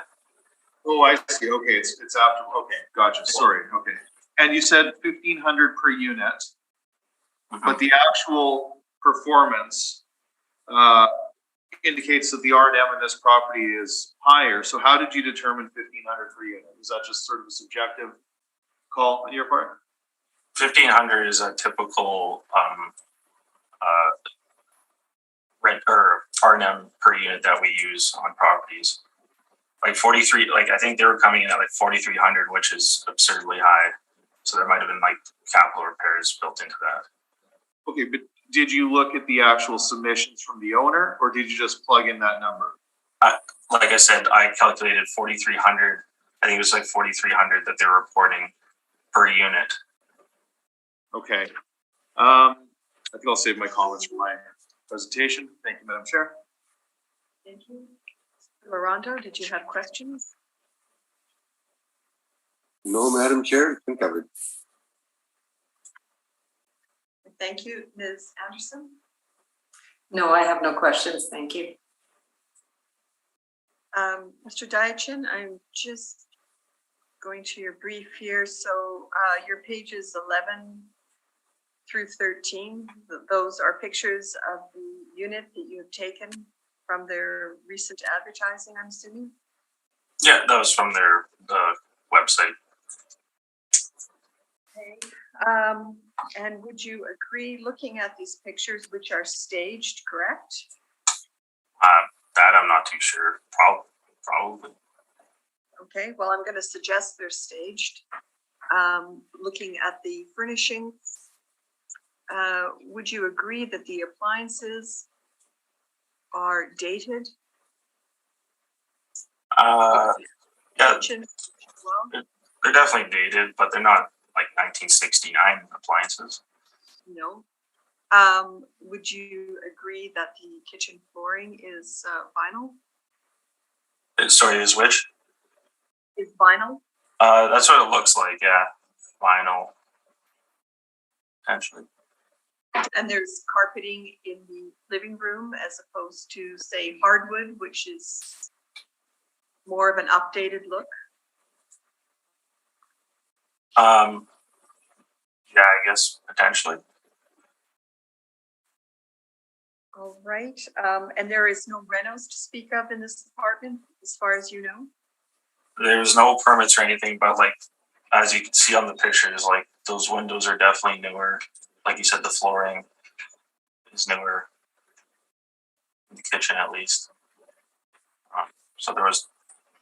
Okay. So And- then I'm just wondering then, if this is a 1969 building, but you've put a 5.05 cap rate on it, when the previous sister buildings were 1973 and you gave them a 5.1.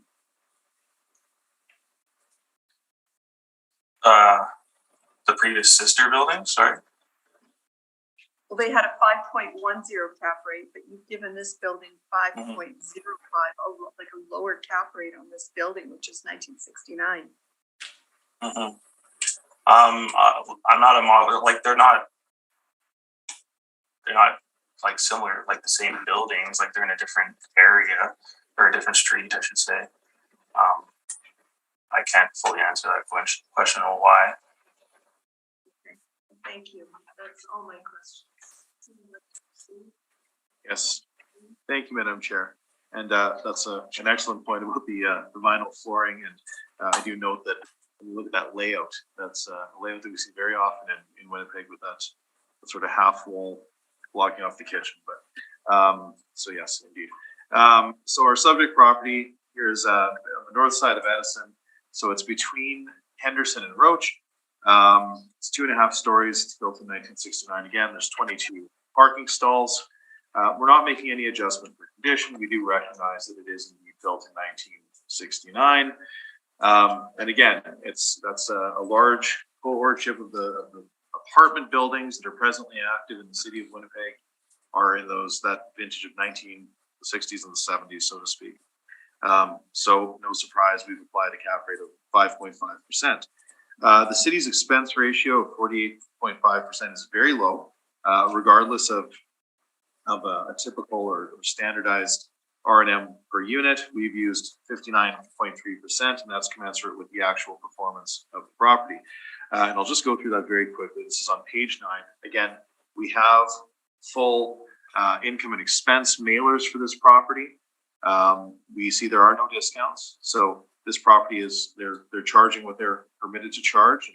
And those are the actual rents. They are indeed higher than the model. And that's fine. And our effective gross income when we capture laundry and parking is indeed higher than the model as well.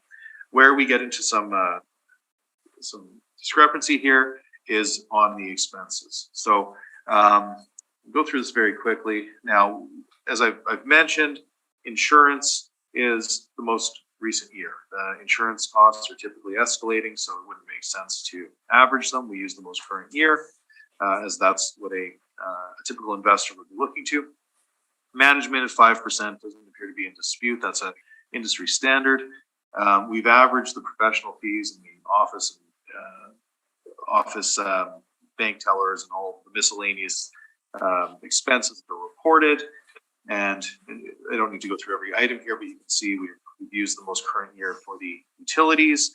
Now, R&M, the assessor is suggesting something like 4,300. We are suggesting that the stabilized R&M is appropriate at 2,100 per door. So ultimately, the R&M in our stabilized calculation is 46,207. Okay, so ultimately, our expenses, when stabilized, are 141,950. That leads us to a ratio of 59.3%, which gives us an NOI of 97,215. Now that's a real number. That's not modeled. That's based on what's been submitted once it's been stabilized. Again, we use a 5.5 cap. We recognize this building is slightly older than some of the others that we're looking at, but it does fall into that what we'll call an investment profile in the middle of the road in Winnipeg, so to speak, for lack of a better term. Ultimately, using a 5.5 cap leads us to an indicated market value at the reference date of 1,767,542. We round that to 1,768,000. Now, again, just to deal forthrightly with the issue of R&M, page 10 of my brief has the full breakout. Again, as I mentioned in the previous file, we take 5 years, we get the R&M total, and then we back out capital expenditure as well as waste and snow. When we perform this exercise, we see that it's not 74,000, it's indeed 46,207, and then take that over 22 suites, and we come to 2,100 per door. So it is higher than the city suggesting an average of 1,500. That's fine, but the actual performance, once it's stabilized and once it's analyzed on a site-specific basis, comes to 2,100 per door. So on that basis, we are suggesting the value not exceed 1,768,000. And with that, I thank you. Thank you. Mr. Deitch, questions of the applicant? Yeah, looking on page 9 of your workup, how come you used 9% vacancy, whereas on other properties you would use the market rate of, I think you said 4.2%? Yeah, no, it's a good question. So if you look at this property, now remember, we analyze our properties on a site-specific basis. This property has been oscillating between 5.7 and 12.8% from 17 through 20. Now, we could use 3.2%, but I think that this one, you might call this an outlier. It does have higher than typical vacancy, but we also are accounting for the laundry and the parking. So ultimately, our effective gross income is $9,000 higher than yours. So I suppose the short answer is because we're using real numbers. So I don't dispute that the CMHC is suggesting that the average, and that's inclusive of new properties, older properties, is 3.8. It doesn't include vacancy loss, but when we look at the actuals, we have not had a year close to that 3.2 that you're suggesting. In fact, in some years we have bad debt that outpaces, or in at least 2019, we have bad debt that outpaces the vacancy rate of 3.2. We've not adjusted for bad debt. You'll notice that number would become even higher based on a site-specific analysis of this property. We do think that that's reasonable. And again, our EGI is higher than yours. So I hope that adequately answers your question. Yeah, like I know you're saying you're using real numbers. Just going back to the last property, it averaged at 2.1%, but used our 3.2% vacancy.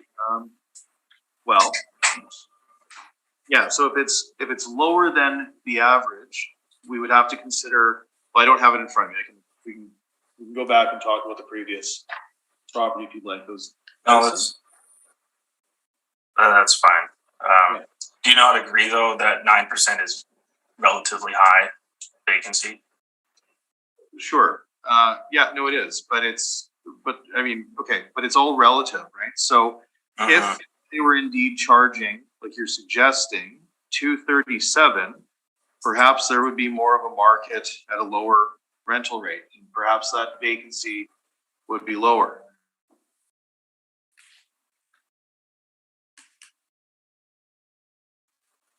Perhaps that vacancy would be lower. Based on the market may not be willing to bear that and maintain a market vacancy. But again, this point is sort of this becomes somewhat nullified when we look at the effective gross income that we're both using and the fact that ours is higher. So yes, I agree 9% is higher, but I'm also using an EGI that is higher than the model. So ultimately, I don't know that it's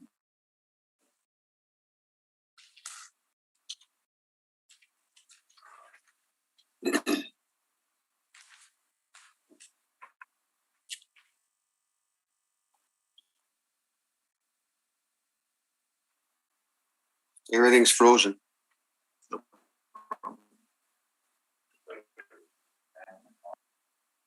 You're frozen on your end. Oh, am I back? You're back.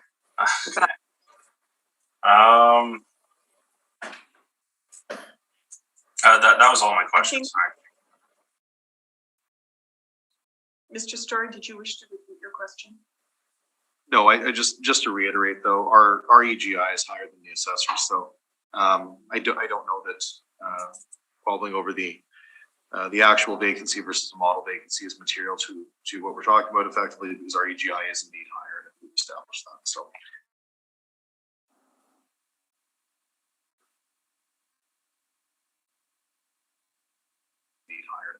So, yep.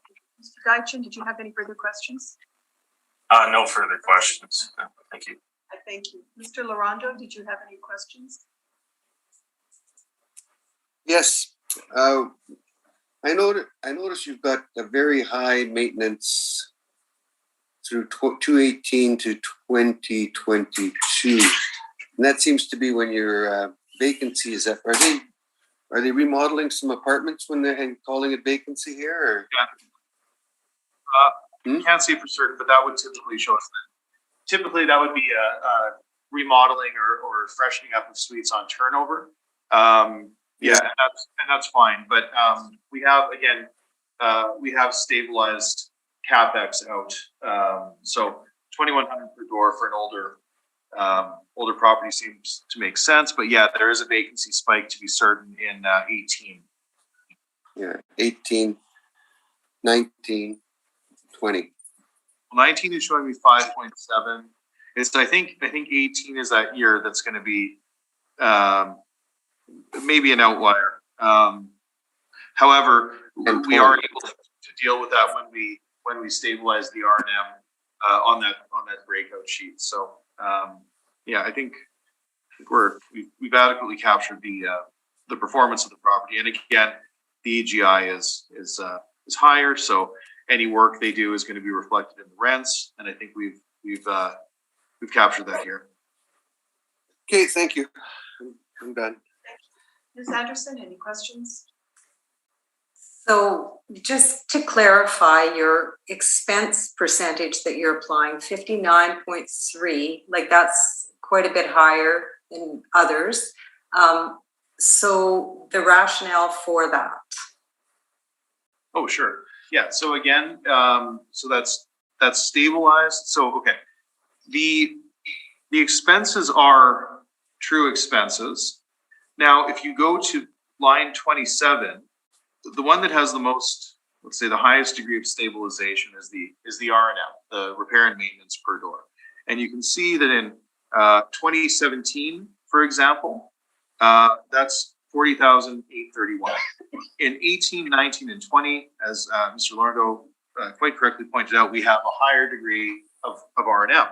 However, when we go to page 10, and this is what I'll call my 5-year R&M breakout, you can see we've removed any sort of extraordinary repairs, roofs, water tank, CapEx, as well as waste and snow. And the actual R&M per door that we've stabilized to is 2,100. Now, the city is suggesting that 1,500 is typical or average, but I suppose the underlying postulate of an average is that some entries are higher and some are lower. And in this case, the actual R&M that an owner will face in subtending, in keeping this asset rent ready, so to speak, and subtending the rents is 2,100 a door. So again, they're real numbers, and we've not used the full clip of R&M of 77,000, but we have itemized it, brought it to you here, and we're suggesting 2,100 per door is those are the real numbers, those are actuals, and that's what would be considered by a prudent purchaser. Thank you. Thank you. Those are all my questions, Madam Chair. Just one quick question in regards to Ms. Anderson's question. Would this higher expense be because of the age? Typically, as buildings age, there are expected maintenance items, and then unfortunately unexpected maintenance items that come from owning an older building. And you know, if you own an older house, you know that's just a natural fact. So yes, I would agree with that. Thank you. Is everybody all right to move on to the next property? Is anybody wishing a 5-minute break?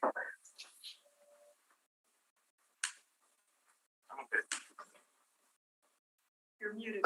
I'm game for a 5-minute break. Okay. And I would like to call this meeting back to order. We are going to proceed to our next property at 433 Edison Avenue. Mr. Dyachin, the floor is yours. File number 221905. File number 0400034100.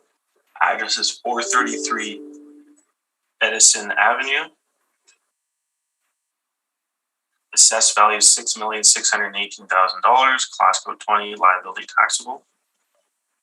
It's one building, 2 stories high, built in 1968 with a effective age of 1988. 48 suites, 37 outdoor parking stalls.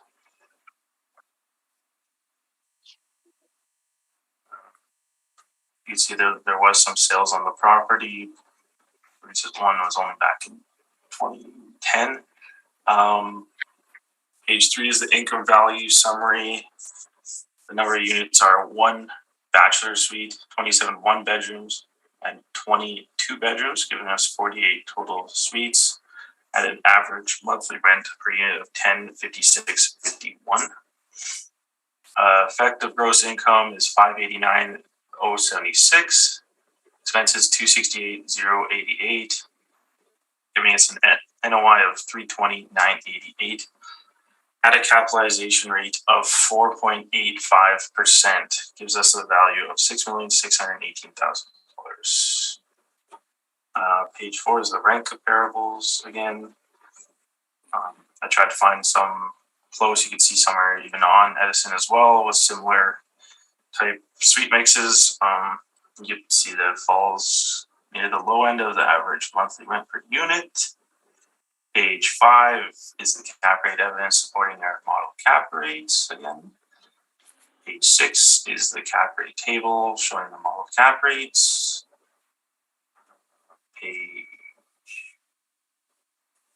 Page 8 is the income and expense mailer that was submitted. You can see that they're reporting 362,000 NOI, and I think our model is like around 321 NOI. Page 10 is a permit for interior alterations to the building, converting the building to electric heat at construction value of $400,000, it looks like it says. Page 11 is another permit for interior alterations to create a gym and some extra units, it looks like, at $117,000. The pictures will show some of that. Page 12 is another permit for interior alteration. Oh, it's the same one. It's just that one's the occupancy permit for that same permit. Page 13 is just some descriptions of the building, kind of shows some of the features of the building. Talks about refinished hardwood, vinyl plank flooring, stainless steel appliances, some other features that are in there. Pictures will show that on page 14 and on. Show the stainless steel appliances, nicer cabinets, newer flooring,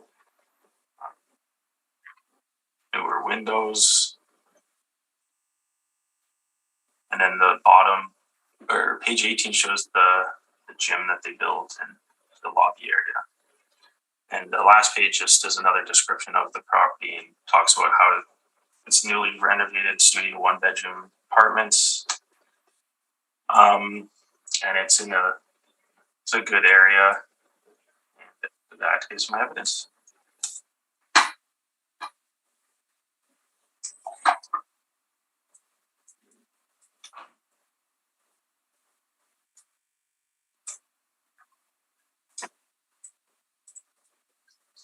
Oh, I didn't hear that. Mr. Dychen, I'm sorry, I didn't hear that you were finished. Oh, yeah, sorry. Questions? Yes, a few questions. Thank you, Madam Chair. Now, our NOI is higher than the model, so this is all going to be in cap rate. Now, Mr. Dychen, you mentioned a number of permits. Can we agree that those permits are from, let's see here, 2011 and 2012? Yep, that's what it says. Okay, and there's also a sale on page 2 you mentioned in 2010. Yep. 2,541,000, correct? Yep, that's what it says. Okay, so is it safe to say that this property is a rehab property? Is it which, sorry? Rehabilitated property. It's a property that was, somebody bought at $2.5 million, and it's a 1968 vintage. They spent some money on it to bring it up to call it a modern standard. Is that fair? Yeah, probably without looking into it. Okay. Yeah. So they bought it for $2.5 million in 2010, and then your permits are related to the rehabilitation of that asset that was bought for $2.5 million, correct? Yeah. Okay. And all right. So just so we're very clear about that. Now, and the city has either calculated or observed a variant age of 1988, and that's presumably based on the work that they did after buying the property for $2.5 million in 2010, after the permits were executed in 2012, correct? Correct. Okay. Now let's just go through this property very quickly. We have a sub 1-to-1 parking ratio. Is that correct? Yep. That would typically be considered inferior for suburban apartments. Is that fair? I mean, yeah. Okay. And we have a high propensity of bachelor in 1-bedroom, 28 one bachelor and 27 1-bedrooms and 22 bedrooms. So again, would you consider that an inferior suite mix or a not ideal suite mix potentially? No. Without seeing any No? data on that, I can't say one way or the other. Okay, well, in terms of rental appreciation, in terms of where vacancy rates have been going from cycle over cycle, would you agree with me that 2-bedroom units are by far the most popular option in this market, and they also command a higher rent than both bachelor and 1-bedroom suites? 2 bedrooms are definitely more desirable. Yeah. And they command a higher rent, all things Yeah. considered. Yeah. Okay. Yeah. All right. So, the reason why I'm asking about, and then I guess the other question is, when you talk about the rehab of this building, obviously it was not in great shape. They bought it for $2.5 million, but the permits appear to be based on interior work. So can we agree that the foundation, the envelope of the building, let's call it the bones of the building, are indeed from 1968? Yeah. Okay. And it is wood frame, Sorry? It's a wood frame building. That would Yeah, be- it's wood, yep. That's inferior to masonry construction, correct? Yeah, generally. Just in terms of the economic age life and the potential expenses. So again, that 4.85 cap that's been applied, now that's been applied by the model or by yourself? That's by the model. Okay, and just to reiterate very quickly, the low, that would be at the 20th percentile. So the city would appear to be suggesting that this would be at the one of the best opportunities for acquisition in the Winnipeg apartment universe. Does that not seem out of sorts with what we know about the market? I mean, no, No, okay, was it not lower than what the brokers are showing you from all, by all accounts, the brokers are showing you 5 to 6% typically, and when we break out low rise B, they would typically be between 5.5 and 6% based on your evidence. Would they not? that's what it says on there, but like going by our rates, it's 4.8 to 5.6. Right, so again, a 4.8, and now and just to point this out for all of the files that we're looking at, the city doesn't, there's no sensitivity in the analysis between high rises and low rises, nor is there a sensitivity analysis between A grade or B grade. It's simply a range between 4.8 and 5.6. That's what's been presented, correct? Yep. Okay, and then when the brokers, when they bifurcate by low rise or high rise, and by quality, we see what CBRE is suggesting. A low rise A is between 5.25 and 5.75, and a low rise B is between 5.5 and 6%. Would you agree with me that this would typically be considered a low rise B by the broker's estimation? Would that not be fair? Yeah. Okay, those are my questions. Thank you, Madam Chair. Mr. Larondo, questions? No questions, Madam Chair. I have no questions, thank you. Mr. Dychen, I just have one quick question in regards to the permits that were taken in 2011 and 12. I'm going to assume that somebody from the city inspected this building after. Yes. And do you know when, or can you, are there notes? Can you? I'm looking it up. 2012, it looks like. We did an inspection. Yeah, it talks about the new weight room, converting the heat from boiler to electric, complete rehab, suite. All units were completely redone with maple cabinets, new counters, stainless steel appliances, new lighting, linoleum painting, laminate flooring. Yeah, the heat was upgraded. Okay, and so that was done in 2012 then. Yeah, sorry, yeah, that was 2012. I thank you. That's all my questions. Mr. Story, if you'd like to proceed. Yes, thank you very much. Okay, so trying to move quickly through this. Again, this is a rehabilitated property built in 1968. Work, as we've established, it was purchased for $2.5 million. Work has been done, and it's now call it a $6 million property. The city's using a variant age of 1988, and that's fine in terms of the interior. But again, as I mentioned in my examination of Mr. Dychen, the bones of the property, the structure is indeed from 1968, and it is indeed a wood frame building. It's 2.5 stories. It's on Edison. It's so that's between Rothsay and Macaulay. This would be considered Rossmere.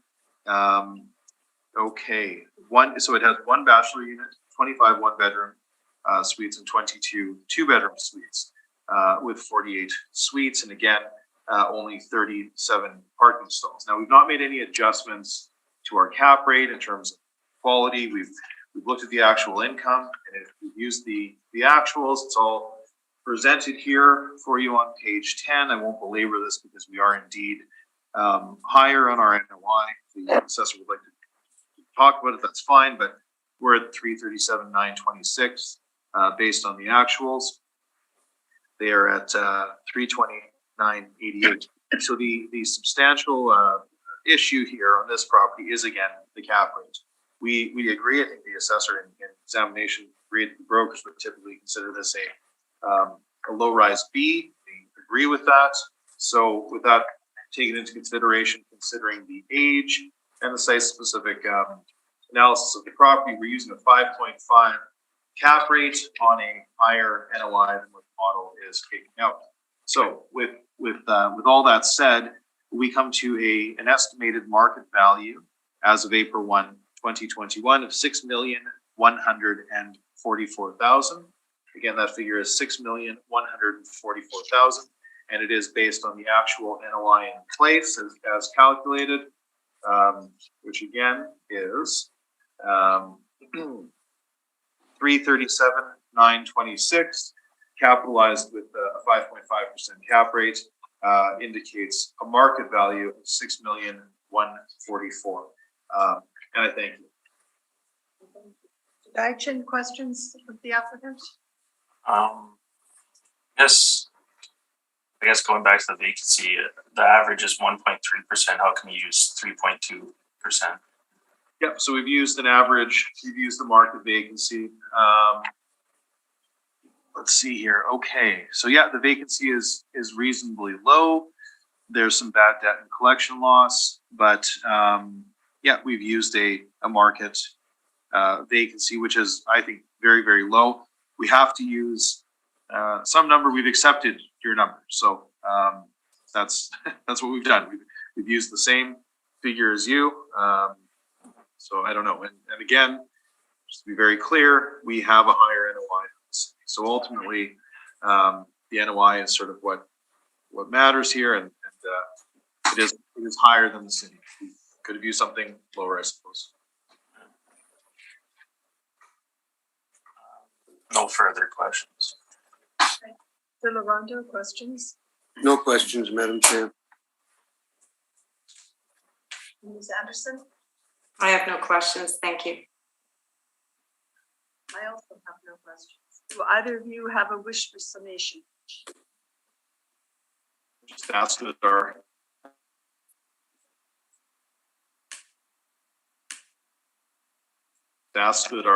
comments carry forward. No, thank you. Thank you, Judge. Okay, we will move on to our next property, which is at 351, Springfield Road. And I understand this property has a non-co-op on it.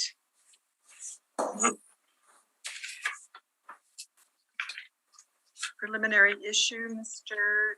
Dietitian. If you would like to address the non-co-op, please. Yeah. File number 221835, roll number 04000 985 and the address is 351 Springfield Road. Scrolling down to page 8 and 9. It's a similar to registered mail that was sent out and delivered on June 11th. I know it's not in my evidence, but someone showed me that there actually is a cover letter for it, and it matches up with the tracking number. I have it in front of me. I could send it to you guys if that's easier. I don't know why it was never scanned into our system, but I do have the cover letter that was not attached to that. And it shows the tracking number along with the address that it was sent to and the property address.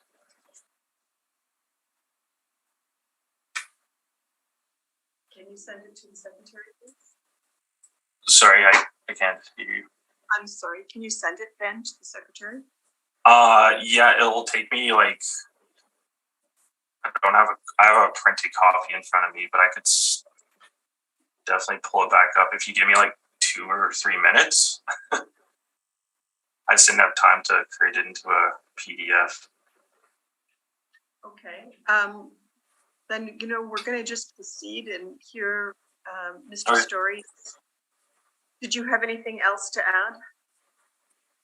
No, that was all. That was stuff that we had. Okay, I thank you. Mr. Story, do you have any questions? Just can we confirm that this is exactly the same situation that we dealt with earlier in the docket? This is just virtually the same scenario?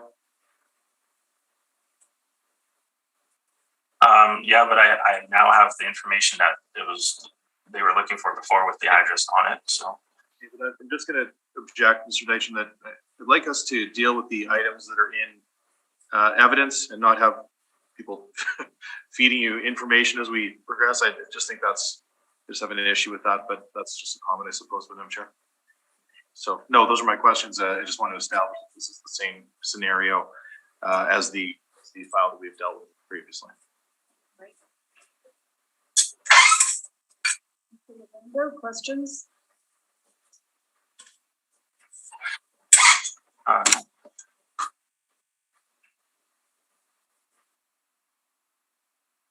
have no questions. All right, Mr. Larondo, did you have questions? No questions. Thank you. I'm just waiting to see this letter. All right, and Mr. Story, if you'd like to. Sure. Yeah. No. Just gonna ask that the decision from the previous file that we dealt with be applied here. It's the exact same situation. It's the same property manager. It's the virtually identical in terms of the parts that we discussed on the previous file. Regardless of the cover letter that's now batted around here, there's no signature, there's no proof of delivery, and I'm going to suggest that in that case that the assessor has not met their burden of proof in terms of showing us that that this was indeed delivered, that requirement has been satisfied. So I will request that, as per the previous file, that this penalty not be applied in this instance. Thank you. Mr. Deitchen, did you have questions of the applicant? Like on the letter, it says it was delivered. I don't know, like, how much more proof do we need to say that it was delivered? A signature is typically what would be required. Yeah, like they're getting their tax bills, they're appealing their tax bills, they're obviously getting.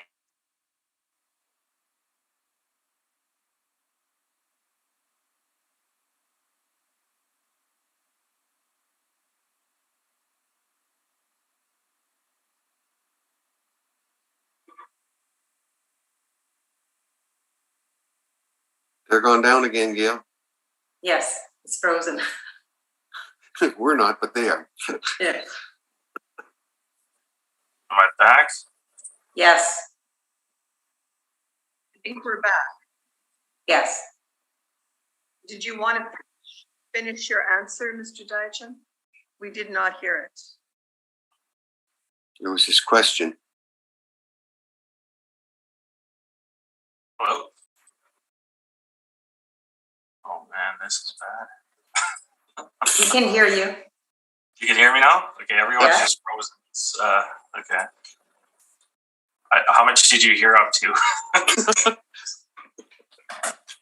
The last I heard was concerning, I believe, stated that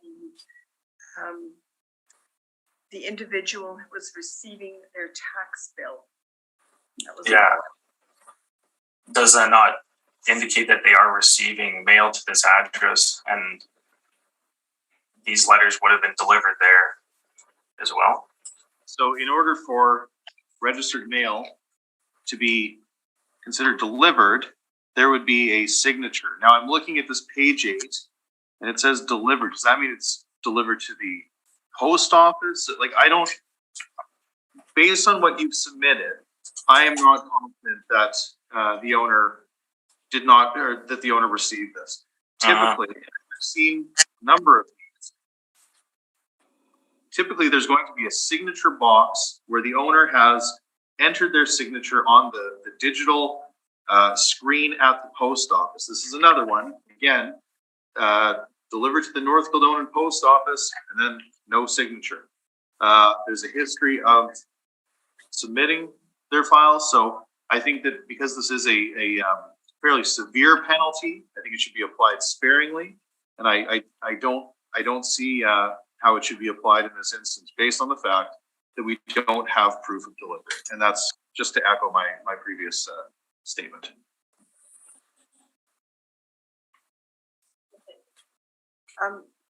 Did you still want me to send you the cover letter, or is it? No, I would like you to send it, please. We're going to take a recess. Mr. Laranda, do you have any questions of the applicant?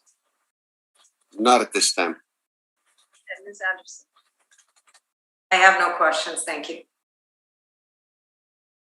Thank you. I also have no questions. I'm going to take a recess.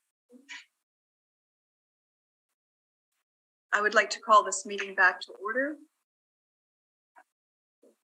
And in regards to the non-co-op on 351 Springfield Road,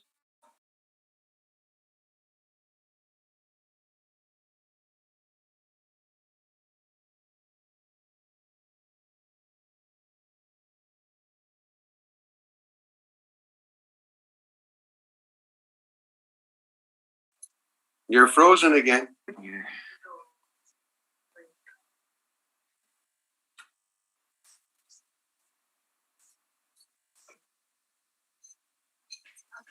I was frozen there. I missed. yes, we froze. I called the meeting back to order. And in regards to the non-co-op on 351 Springfield Road, we are going to deny it. And so, Mr. Diachin, if you would like to proceed with the brief, please. Yep. 351 Springfield Road. Assessed value $1,326,000. Class code 20. Liability taxable. One building, 2 stories high. Built in 1970. 14 suites. 14 outdoor parking stalls. There was a sale in 2017 for $1.2 million, as you can see on page 2. Page 3 is the income value summary. There's 8 1-bedrooms, 6 2-bedrooms, 14 units. Average monthly rent $812.85. Gross effective income is $132,189. Expenses $66,570. Gives us an NOI of $65,619 at a cap rate of 4.95%. Gives us a value of $1,326,000. Page 4, and comparables again. Try to find similar suite mixes. You can see that falls way below the range of average monthly rent per unit. Page 5 is the cap rate evidence supporting our model cap rates. Page 6 is the cap rate table for our model. Skip those. Page 10 is the one mailer that I could find. It's reporting 47,000 NOI, but it's not too useful to us. And then page 12 is a picture of the exterior and the location of it. Page 13 is a little ad that I found online that indicates renovated suites and that they're asking $890 for 1-bedrooms. And as you can see, we're at $812 per unit for ours, so we might be low on the rent. And that is my evidence. Thank you. Yes, Mr. Deitchen, you said $890 asking rent for a 1-bedroom. That's for a 2-bedroom, though, correct? And that's an asking rent, so we're very clear. Oh yeah, sorry, for a 2-bedroom. And everything here is modeled, is that correct? That's correct.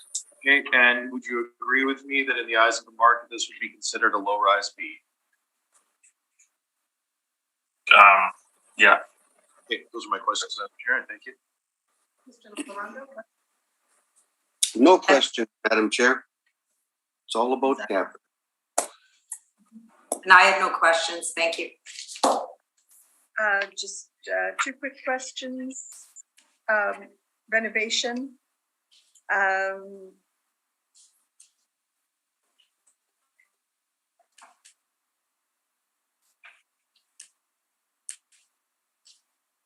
think you're frozen again. Can you speak to that at all? There's no pictures and you didn't, it's totally frozen. Sorry, you cut out. I missed that whole question. I just asked if you could speak to the renovation because there were no pictures that provided. Yeah, there was and- no And it permits. didn't change the effective age. Yeah, sorry, I should have mentioned this. There was no permit.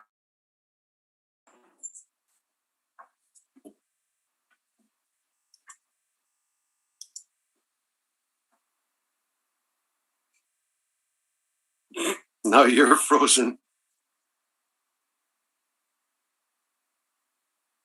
I think the city needs a reboot. Yeah, well, we had internet problems was last week, and I don't know what they did. Made it worse. Mr. Dychin, if you can just answer the question and we'll just move on. Sorry, I guess I cut out at that point. Yeah, there was no permits on the property, and it's one that we definitely should inspect afterwards. Okay, I thank you. Mr. Story, if you'd like to proceed. Sure, thank you very much. Okay, 351 Springfield, again, typical 2.5-story walk up. In terms of what we're talking about here today, it's Mr. Larendo correctly pointed out, it's all in the count.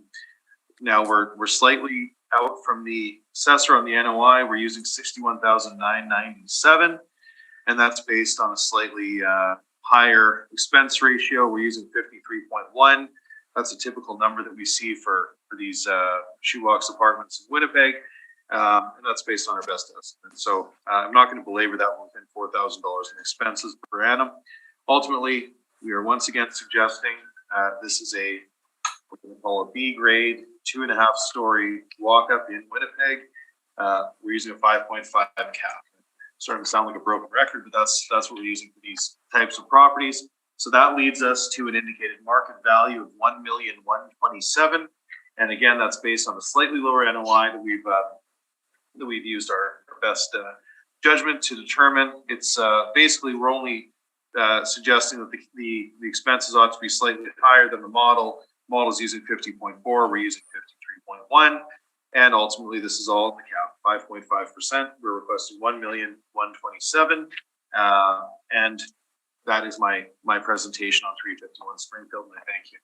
Thank you. Mr. Dychin, any questions? Did the owner provide you any income and expense information on this property? So again, this is a new owner, a new property for us. When we saw that you were requesting the penalty on the two properties, we reached out, and as I mentioned earlier, they're out of town until the 20th. So unfortunately, our timelines don't intersect properly. But we've dealt with a non-compliance issue. We're really just, I think, in the interest of time, we're talking about cap rates, and again, 5.5 is what we're using. That's the crux of the issue. No further questions. Mr. Miranda? None. Just a couple of questions.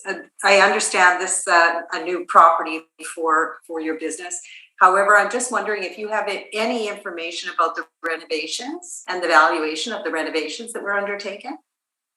No, I don't, but I don't. I would suggest, though, that when we see most marketing material would suggest that suites are renovated. We're not suggesting that the interiors are true to their vintage of 1970. The building is from 1970, but the rents that are being applied by the city and by us are commensurate with this vintage. So no, I don't have details on renovations. I am slightly leery about taking marketing material at face value, shall we say. Okay. And my second question, just in regards to the proposed request that you have for evaluation, $1,127,000. There was a sale in March 2017 for 1.2 million. So the valuation that you suggest again is lower than this value. Do you envision that the market has dropped in that regard for a building of this type?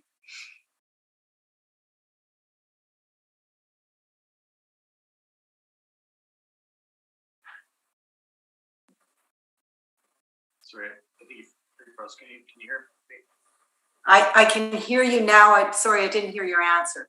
No, I didn't answer. I think you got cut off, but I think you're asking why our valuation seems out of sorts with the sale price, or why it's lower than the sale price?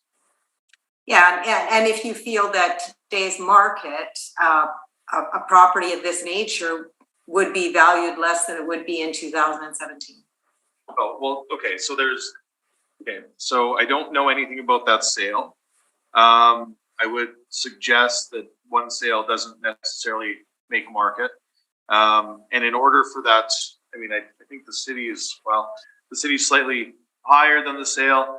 I don't know if that's a multi-role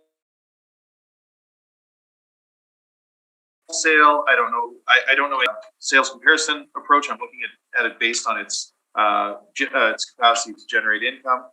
And of course, sometimes we see income values down the line that are lower than what somebody paid for a property, and that's effectively, I suppose we can chalk that up to risk. But I don't think that it's necessarily appropriate to look at a sales value and just assume that the income producing capacity or capability of the property will always be appreciating year over year. I would also suggest to you that in 2017, the development pipeline in Winnipeg was a wholly different picture than what we're seeing now. So perhaps when somebody purchased an asset such as this in 2017, perhaps they were not anticipating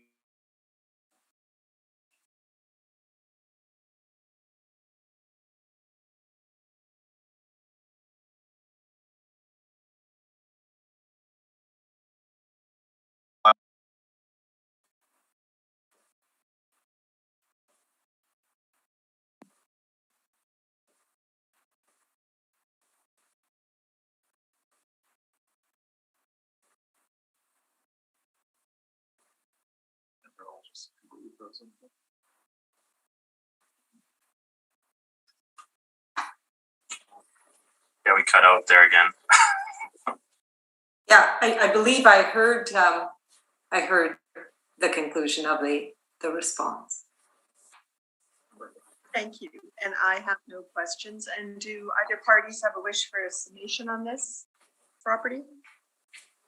No, but just to reiterate very quickly, so the point does get out there. The Winnipeg multifamily market in 2017 was different than what we're seeing at April 1, 2021. So as I did mention, just to reference back to the cap rate study, there is a great deal of new supply, and we would suggest that some of this older stock is it's accelerating its age in the market. And so if there is a sale, then perhaps it's not completely untoward to have a value based on its income producing capability in 21 that would be based on a different picture than what was happening in 2017. Thank you. Thank you very much. Mr. Diachin, you're fine. I just had a quick comment or summation, I guess. I know it's a cap rate thing that we were talking about, but without inspecting the property and knowing the actual figures and seeing the condition of the property, we can't accurately make adjustments to it. Like the rents might be, as the one ad indicated, we might be low on the rents. And yeah, we can't make a change based off of not much. Thank you. Thank you.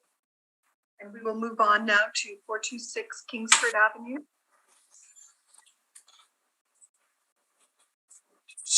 And Mr. Diachin, whenever you are ready. Pulling it up here. File number 222373, roll number 04000, 488-500. And the address is 426 Kingsford Avenue. The value is $6,375,000. Class code 40. Liability S for school tax exempt. It's comprised of 2 buildings, 1 to 2 stories in height, and the year built ranges from 1968 to 1990. Number of suites 75, outdoor parking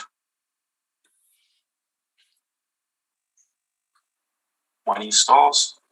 Shows the number of units at 54 1-bedrooms and 21 2-bedrooms, totaling 75 units at an average monthly rent of $833.65.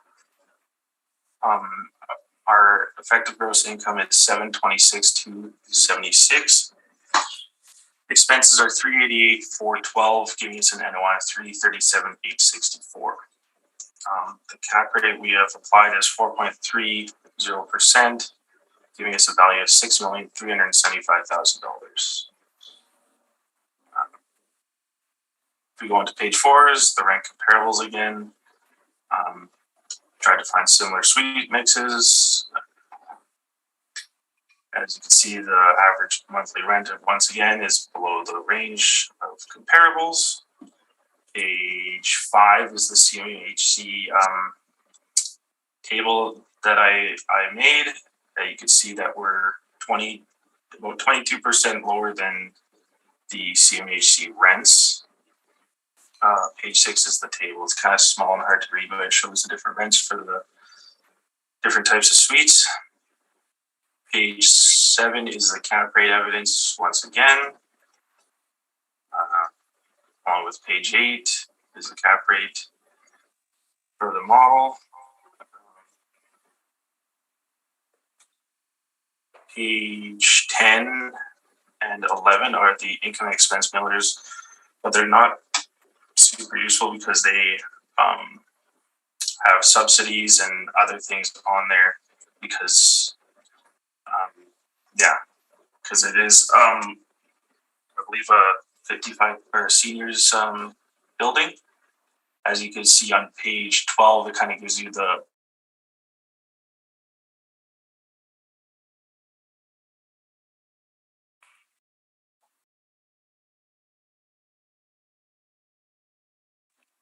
I'm missing everything you're saying.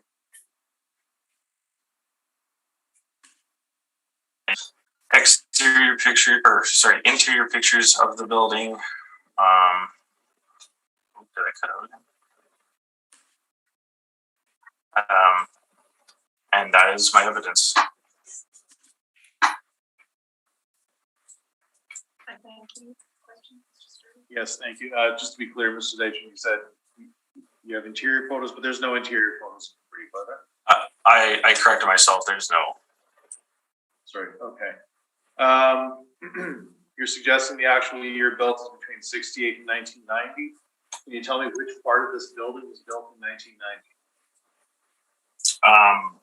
I could not off the top of my head. I could look into it. That's fine. I just want to know if you know.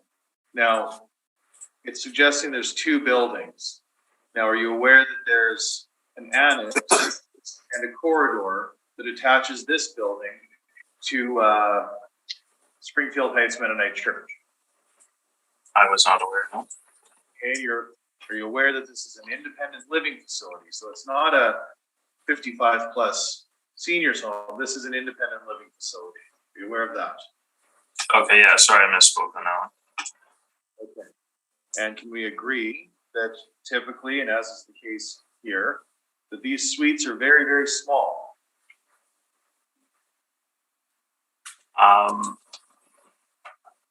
Do you have the sizes of the suites?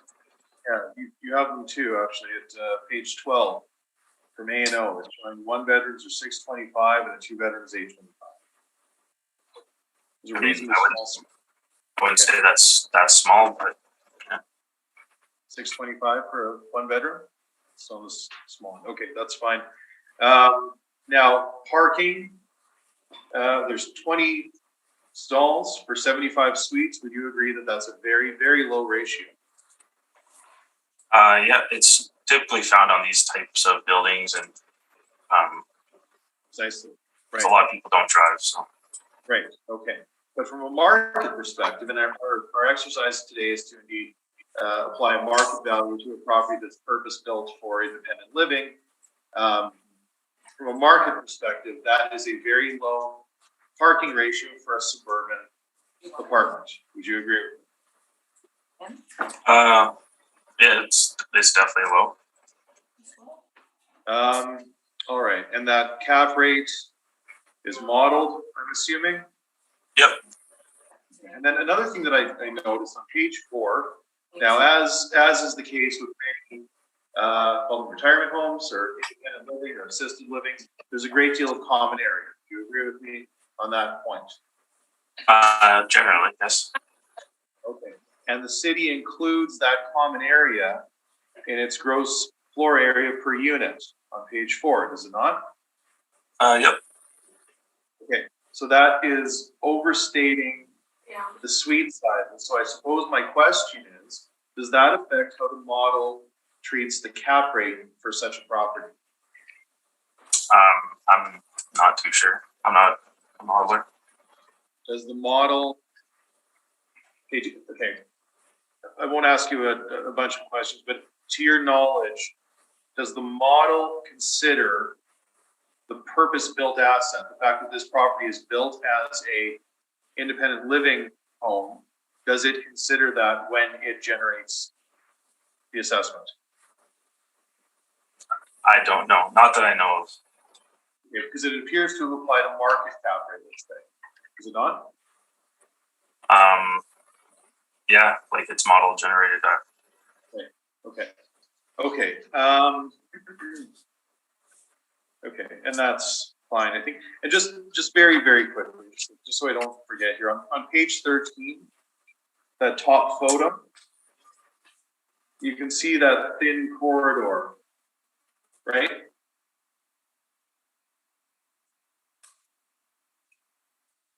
Mm-hmm.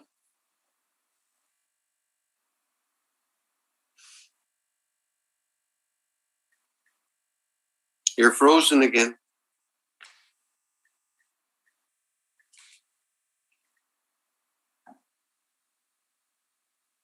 We can see the thin corridor. Are you still there, Gail? Yes, Okay. I am. Thanks. They've got to fix this problem. Got a problem here on his sheet now. I don't know if you're going to be out of here at 1 o'clock. It's going to be tight. Bill's waiting for lunch. No. Christmas concert this afternoon. Same here. Or something. I'd like to call this hearing back to order. Okay. We're We hear you, offline but we now don't. for about 5 minutes. Yeah. Don't need to see us, just need to hear us. So they can hear us, but they can't see. We can keep going, all right. The weather is playing havoc with our computer system, so. Mr. Story, I think we were with you asking questions. Yes, I think. Yeah, no, I think I'm okay in terms of questions. I do see that my workup from the city it has the wrong information, so I'm just going to quickly adjust that. That's fine. Yeah. Mr. Larondo, did you have questions of the assessor? No, I do not. I just wanted to make sure that Jared was aware of that situation. Thanks, sir. Yeah. And Ms. Anderson, did you have questions of the assessor? I have no questions, thank you. I also have no questions.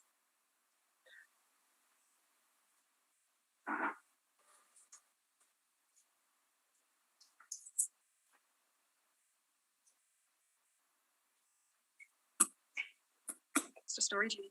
We'll be okay. We've done here. We're probably just going to be talking about cap rate anyway, so it's okay. Thank you so much. Okay, so here we are at housing co-op, or this is a seniors independent living facility. As I mentioned, the assessor is suggesting that there's two parts to this building, 68 and 1990. I'm going to suggest to you that the annex at the very front, which you can see on my page 3, connects to the Springfield Heights Church. As we've mentioned, the suite count here is not typical of what we see in the market, and that's simply because it wasn't built for the market. It was built for this specific use. So we have 1-bedroom units at 625 square feet, which is on the low side, and 21 2-bedrooms at 825 square feet. The building is built, well, we have 71 as an effective, but it should be 68. So regardless, it is one of these built from the late 60s, but it is presently being used as seniors housing and as a seniors housing cooperative. It is related to the church. You can see on page 5, the church is at the corner of Sharon Bay and Fair Street, and there is that called an interior corridor that attaches to the annex, which is then attached to the what we'll call the main hall of the main building. We are fine with the assessor's NOI effectively. Now I have the income work up here, but we've started from a position where we have the erroneous data from the city. We may have drawn it down to the point where there was an error on the city website in terms of the workup. So I'm not sure what the genesis of that is, but regardless, just looking forward, the NOI of 337,864 is fine, but we do suggest a cap rate of no less than 6.25%, and this is based on a standard adjustment for social housing or subsidized or supported housing. So ultimately, one moment, if we use the 337,864 and divide that by a 6.25 cap, oops, sorry about that.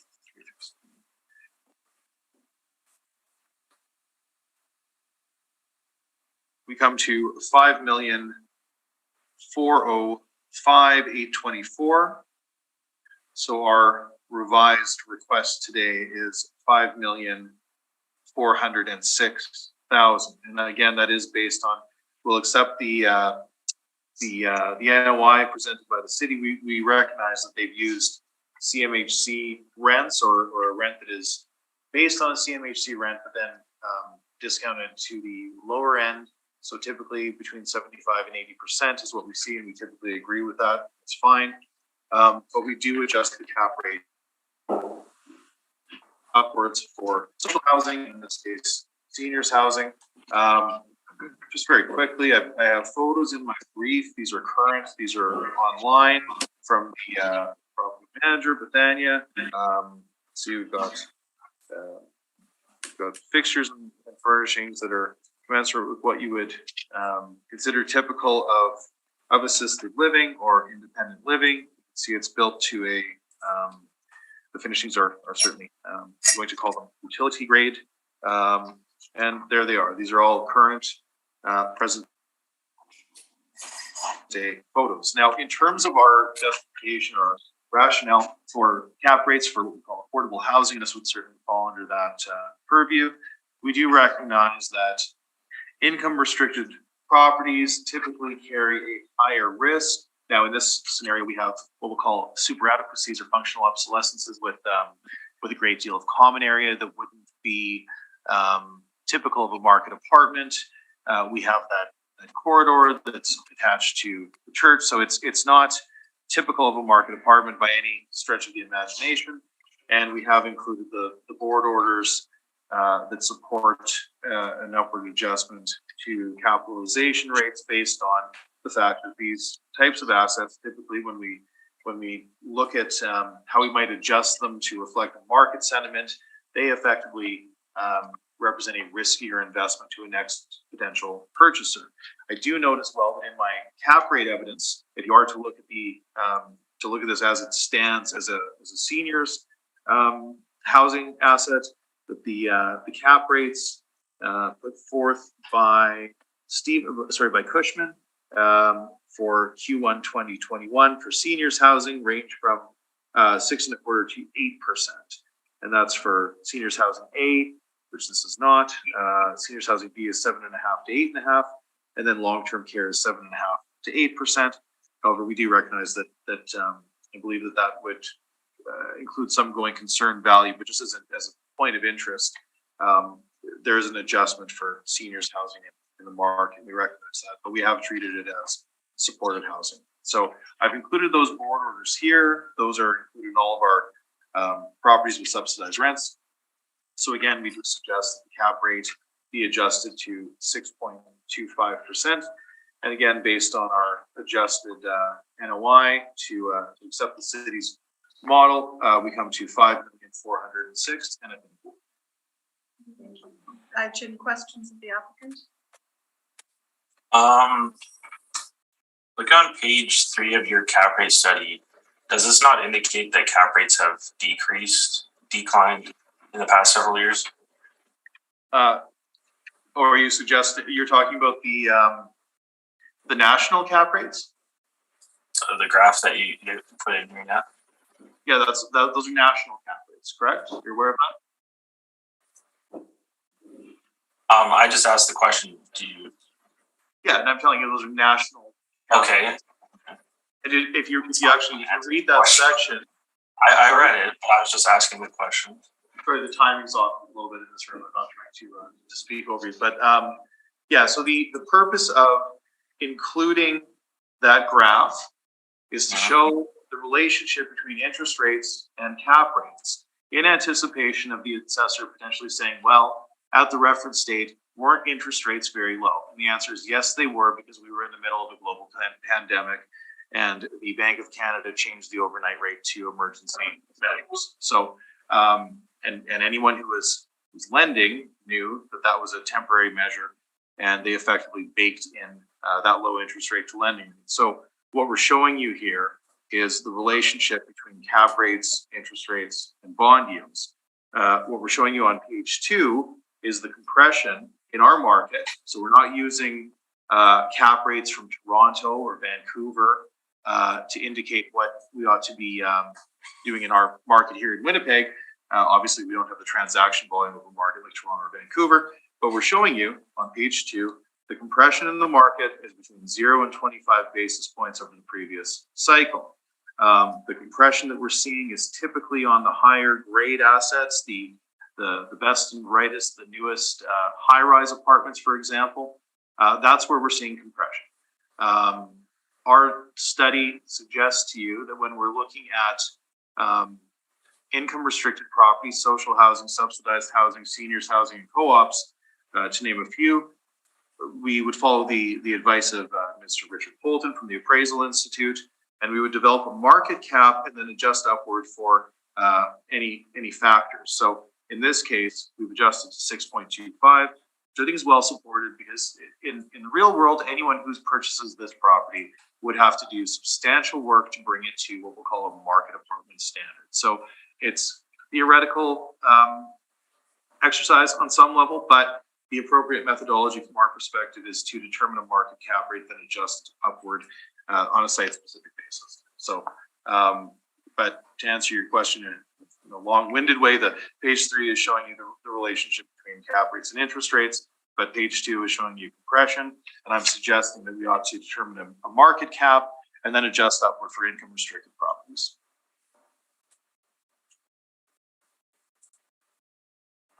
No further questions. Thank you. Mr. Loretta. No questions. Anderson. I have no questions, thank you. Clarification on a statement that you've made. You said income restricted properties are higher risk. Yes. Is that because of the nature of the building? So it can be based, that's a great question. It can be based on a number of factors. It can be locational. So sometimes we'll see social housing in neighborhoods that are more challenging and have more preclusions to private development. It could be based on low income tenancy. Sometimes these properties take more, let's say, wear and tear than a typical property. And if a property is not constructed with the intention to compete in the private market, then we will see, call it lower quality finishes.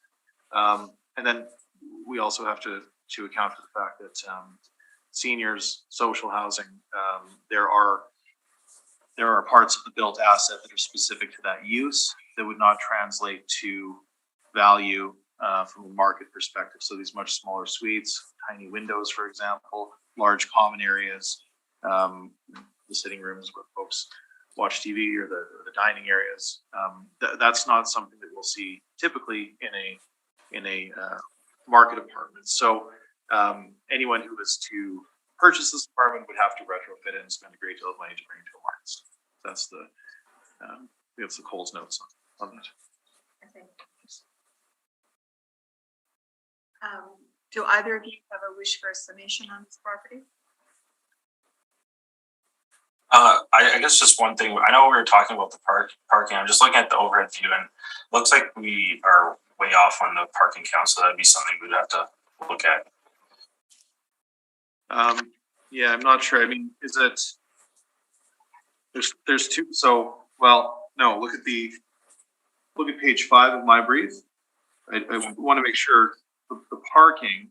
You're not counting the parking at the adjacent church as well, right? So. And I'm just looking at our. Yeah. I'm just looking at our overhead view that shows the boundaries and cars parked on it. I count way more than 20, even just parked on it. But anyways, that'll be something we'd have to look at later on. So no summation?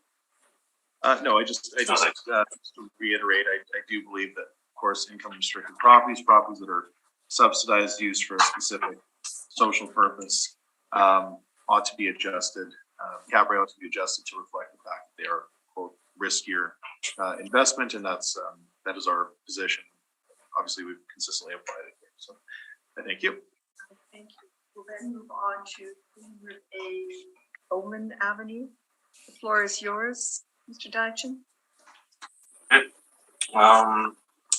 File number 22938.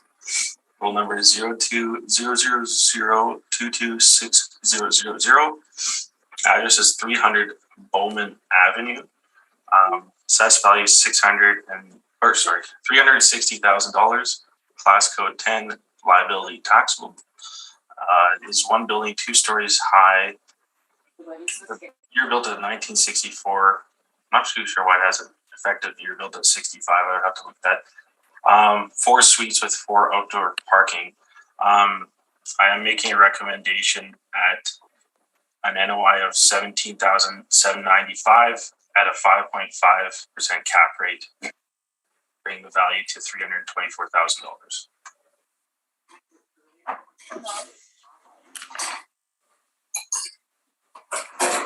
Keep that NOI, please, Mr. Dychen. 17,000. Yeah, 17795. And a 5.5 cap rate. Yeah, correct. And thank you for that. Sir, what was the value? Value is $324,000. Yeah, we would accept the quantum. That's great. 324 is accepted. Thank you. I'm going to ask Mr. Laurando, did you have any questions in regards to that? Nope, he's accepted it. I'm done.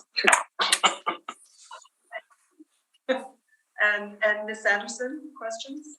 No questions, thank you. And I also have no question.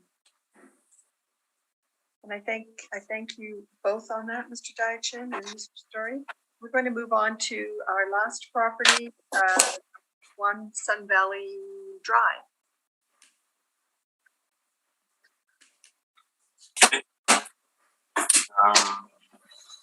File number 221606. Roll number 0400318710. Address is 1 Sun Valley Drive. Value is $2.949 million. Class code 20, liability grantable, as it is owned by Manto Housing and Renewal Corporation. It is 1 building, 3 stories high. built in 1985 with 24 suites and 24 outdoor parking stalls. The income value summary on page 3 shows the number of units being 12 2-bedrooms and 12 3-bedrooms, equal 24 units. Average monthly rent is $1084.11.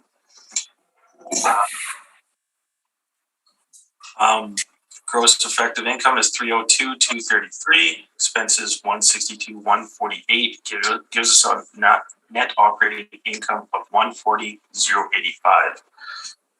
Excuse me. At a capitalization rate of 4.75%, gives us the value of $2,949,000. On page, Okay, sorry. it's all cap rate. Oh yeah, yeah. Well, I'll just quickly go through this then. Rent comparables. Once again, it's falls within the range of the average monthly rent per unit. Page 5 gives us the CMHC table that shows that we're 25% lower on our rents than CMHC. Cap rate evidence on page 7.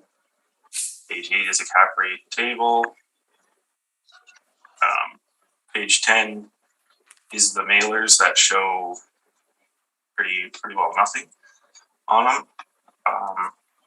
Then the last page is the only pictures that I could kind of get on there. I do have a recommendation on this one. Sorry about that. It would be $140,085 NOI at a cap rate of 5.25%. Gives us a value of $2,668,000. 2,600,000. 68.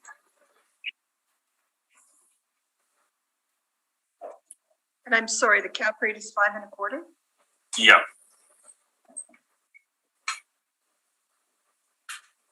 Using your same NOI? Well, same as the applicant. Yes. All right, thank you, Mr. Deitch and Mr. Story. No, I appreciate it. We're closer on the cap rate, but keep going. We're not quite there yet. So appreciate it, but I'd like to proceed. Thank you. Thank you. Thank you for the rec, but it's not accepted, Mr. Deitch. Did you have anything else to add to your brief? No, that was all my evidence. All right, I thank you. Mr. Story, questions? Yes. Okay. Thank you. And again, Mr. Deitch, this is all on cap rates, so I'll limit my questions. Okay. So I suppose now you've adjusted to 5.25. Okay. But even so, that would be a market cap. So that is it safe to say that the city's not making an adjustment for social housing? Not that I know of, no. Okay. And the model kicked out a value that was lower than the 20th percentile for social housing. So that's just a comment. You've adjusted that now, but now you're suggesting 5.25, which is commensurate with the low-rise A. Can we agree this would typically be considered a low-rise B based on its age, based on the fact that it's something of a garden-style apartment? Yeah.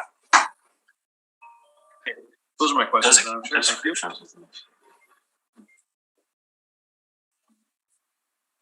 Closing up again. Yeah.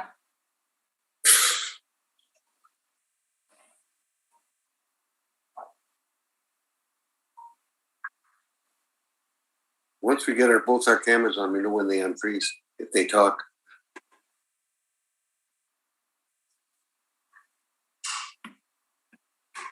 I hear some movement. Pardon? I hear some movement.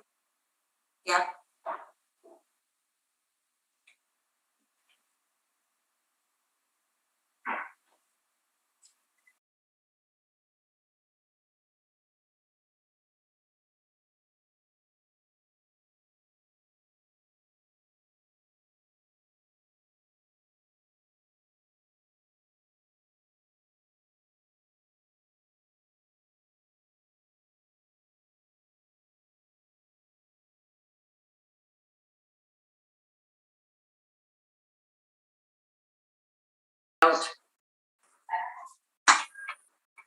He's working in the computer room there.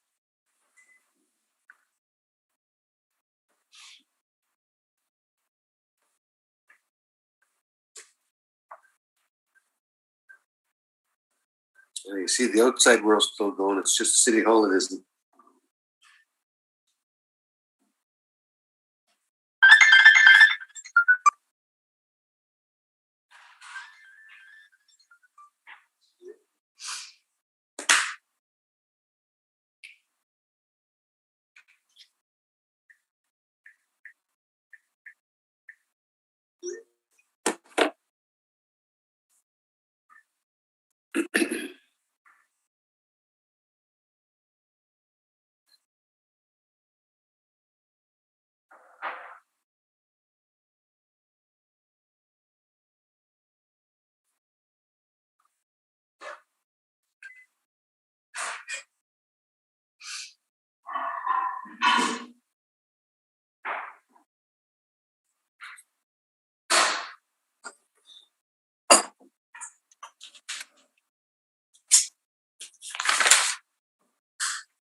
Yep. This is the last one.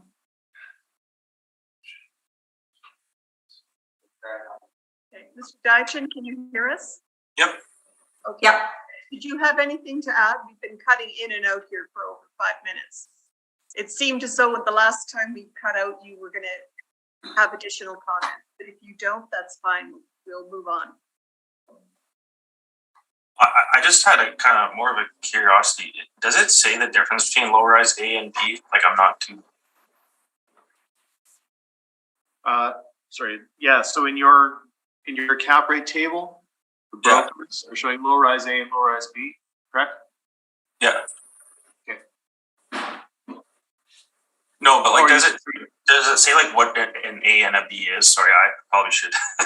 Oh, sure. Yeah. Well, I think we could probably use common sense and suggest that an older building, a wood frame building, a building that has Okay.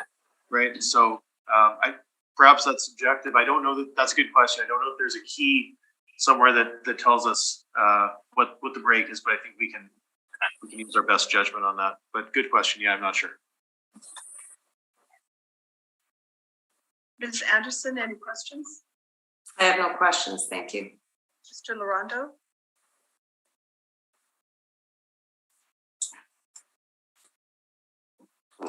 I guess I should put my mic on. I have no questions. Thank you. I have no questions. Okay. We'll proceed. Thank you, everyone. Yes. Thank you for your patience. One Sun Valley Drive. Again, this is we'll consider this family housing from Manitoba Housing. We're accepting basically all of the inputs. We just have a delta on the cap rate. We are using 5.75%. As I mentioned in the previous file, we adjust upward. We do use our best judgment and make an adjustment for social housing. In this case, we would typically use 5.5. In this case, if it were a market apartment, we would use 5.5, I would suggest. For this property, we're using 5.75, leading to a value of $2,436,000. Again, we're accepting the assessor's parameters. We think they're fine. But here we are in East Kildonan with property built in 1985. It is garden style apartment. It looks to be 2 buildings, even though they function as one. So multiple buildings, construction style, social housing.